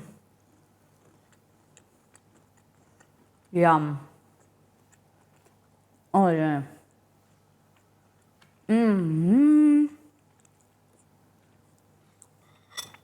Yes, I think we cooked the base for longer. Base, I think it's an okay thickness. Could be a little bit thinner. Topping's nice. Yum. And like, cut that into 9 pieces. Freeze it, and then rebake it when you want. Great to take to a party. I think it still could be smaller. What do you think? Would you rather make a whole pie versus this versus... The problem is like finding a tin that's the right size. Like, I would prefer to have this like half the size, but you can't really get tins that small, like awkwardly shaped. In a cookie pan. In a cookie pan. I just had some really yum shortbread cookies today. You can in the USA. What size? The only thing I can think of.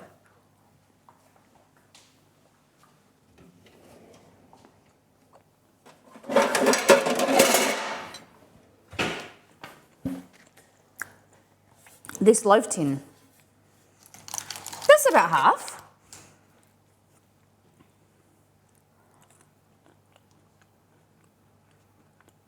Do you have a favourite nut straight out of the shell? Macadamia nuts. But they're a bitch to open.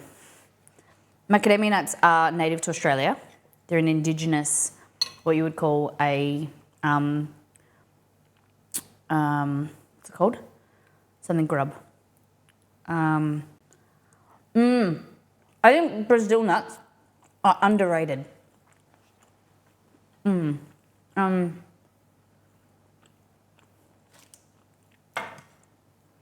Macadamia nuts are amazing. They're probably my favourite nut, but they're super expensive because how hard they are to crack open. Brazil nuts are underappreciated nut. Holy shit. Brazil nuts are amazing. Also, I think pretty expensive.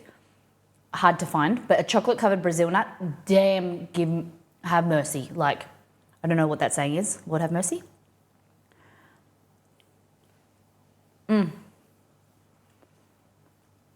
But they are not soft.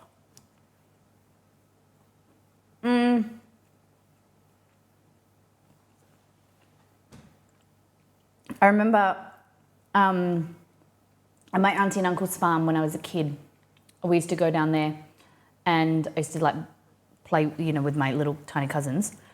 We used to sit under the walnut tree and we used to get a brick and crack walnuts. Like fresh walnuts are nice. Pecans aren't, I don't think, grown well in Australia. So I've never had a fresh pecan, but walnuts are nice. At my work, we do apple crisp bar and we bake it in a cookie sheet. Similar structure with apples and strudel on top. Could you send me a photo of what a cookie sheet looks like? Do you mean like this? Like a sheet tray? Like that? That's a lot. That is ideally what you would make, but like I want to do way smaller portions. I have an 1/8 tray, I think it is, 1/8. But that's bigger than that. Yeah. Comes a lot thinner. There's smaller cookie sheets we use. Yeah, I think that's not too thick.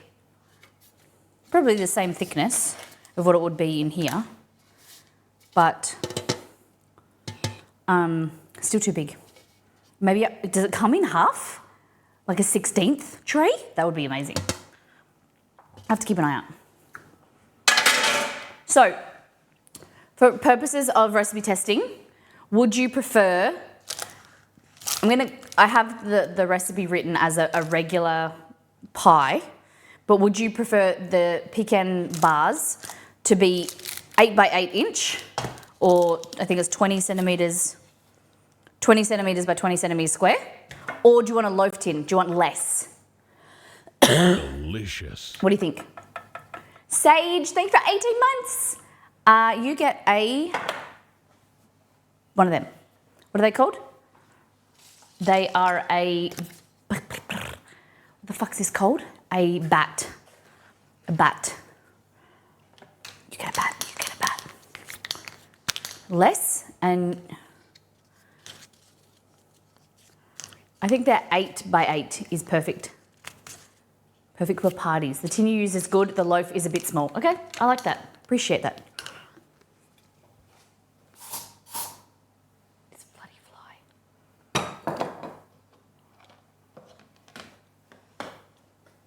Okay. Sage, thank you so much for 18 months. Thank you for supporting the channel. Thank you for being a Mollytopian. Sage, you got am I correct? You won, I was thinking about it the other day, the Doom helmet. There was some prize that you won, and I was trying to remember what it was.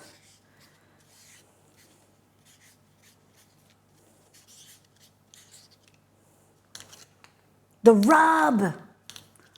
Yeah. I haven't used it yet. I have a few extra, and I don't know what to do with them, so I think I'm going to give them away for presents because it goes really far. Like a small packet goes quite far. Make cocktails with it. Do you like cocktails? My spiced margarita is very yummy. Perfect for summer days.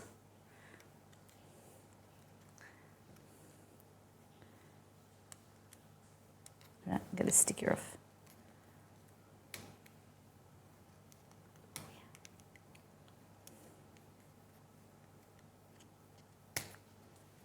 Sage, how's your margarita spiced?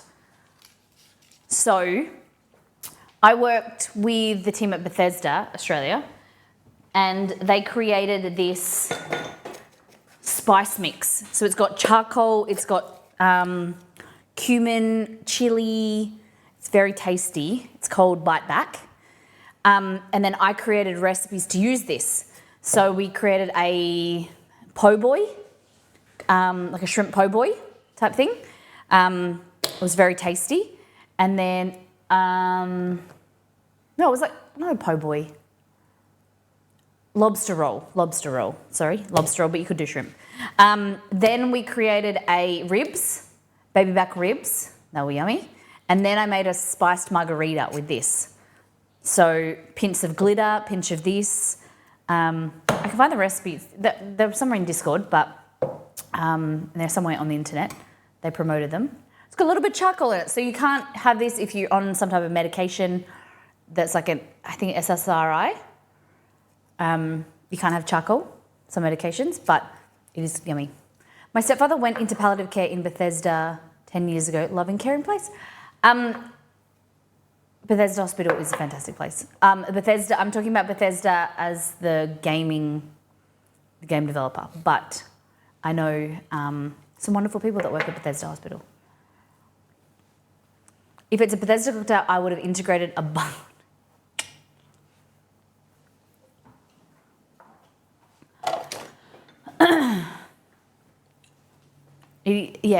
I used to have some no, that's okay. It's understandable because a few years ago, if you said Bethesda to me, that's what I would have thought of.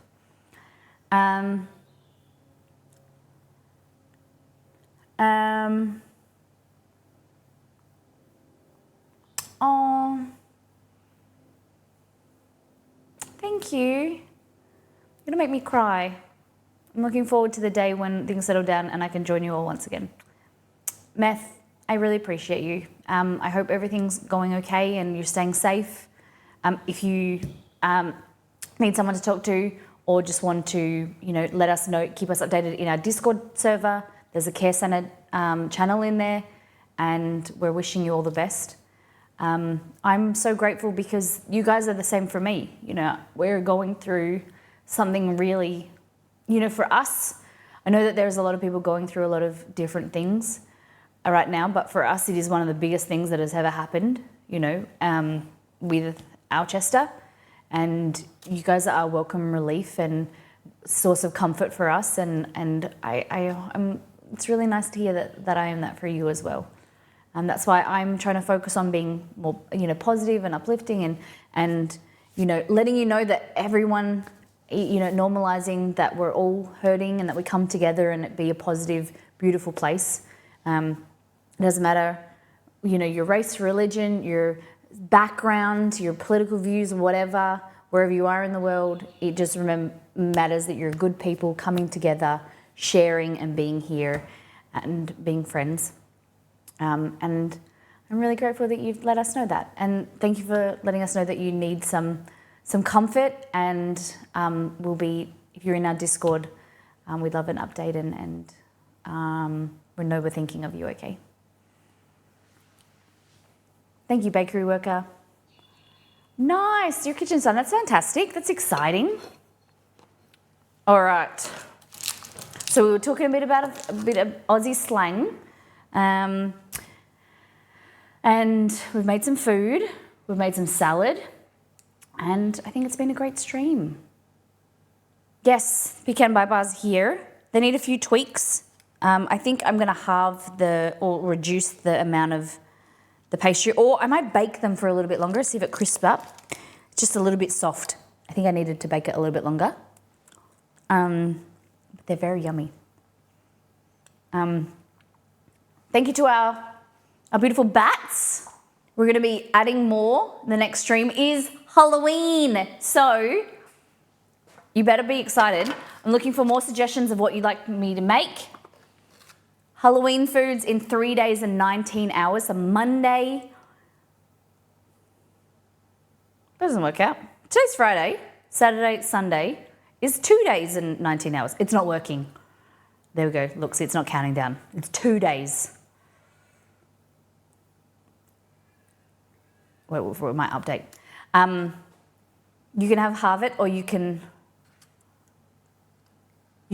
either halve it or you can have it all. Have it all. Yeah? Definitely. You can eat as much as you want.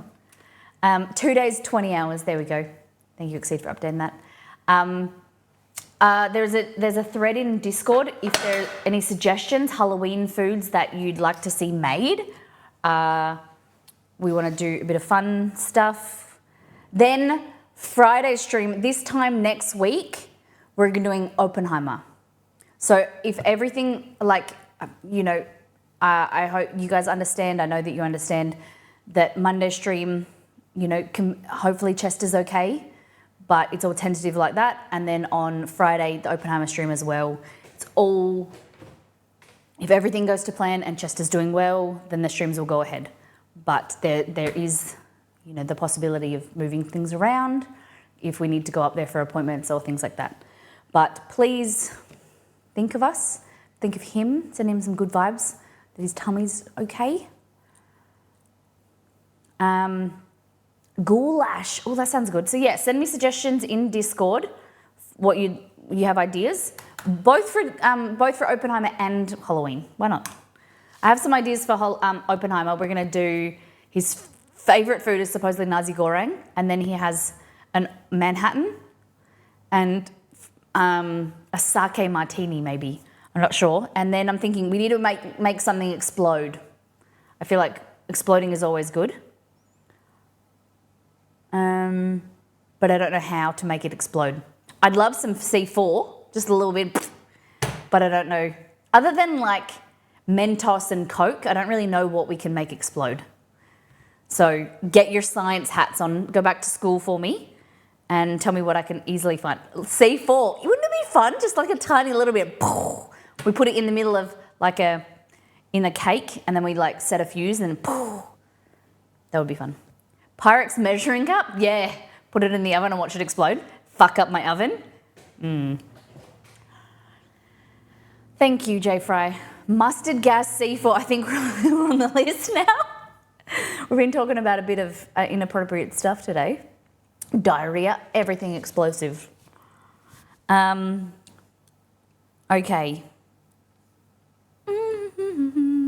Thank you for the people who have come in and followed the channel for the first time. If you're here for the first time, hit the follow button, come and hang out with us. We'll be back on Monday. Hope you guys have an amazing weekend. All things go well. Exceed and I are gonna go to a soccer game. But we'll just see how we go in the next 24 to 48 hours. Let's go over to Jen's. Should we go to Jen's? Let's go to Ms. Radcore. I don't know. You guys like Elder Scrolls? Oh, I don't know. Now I'm lost. I don't know.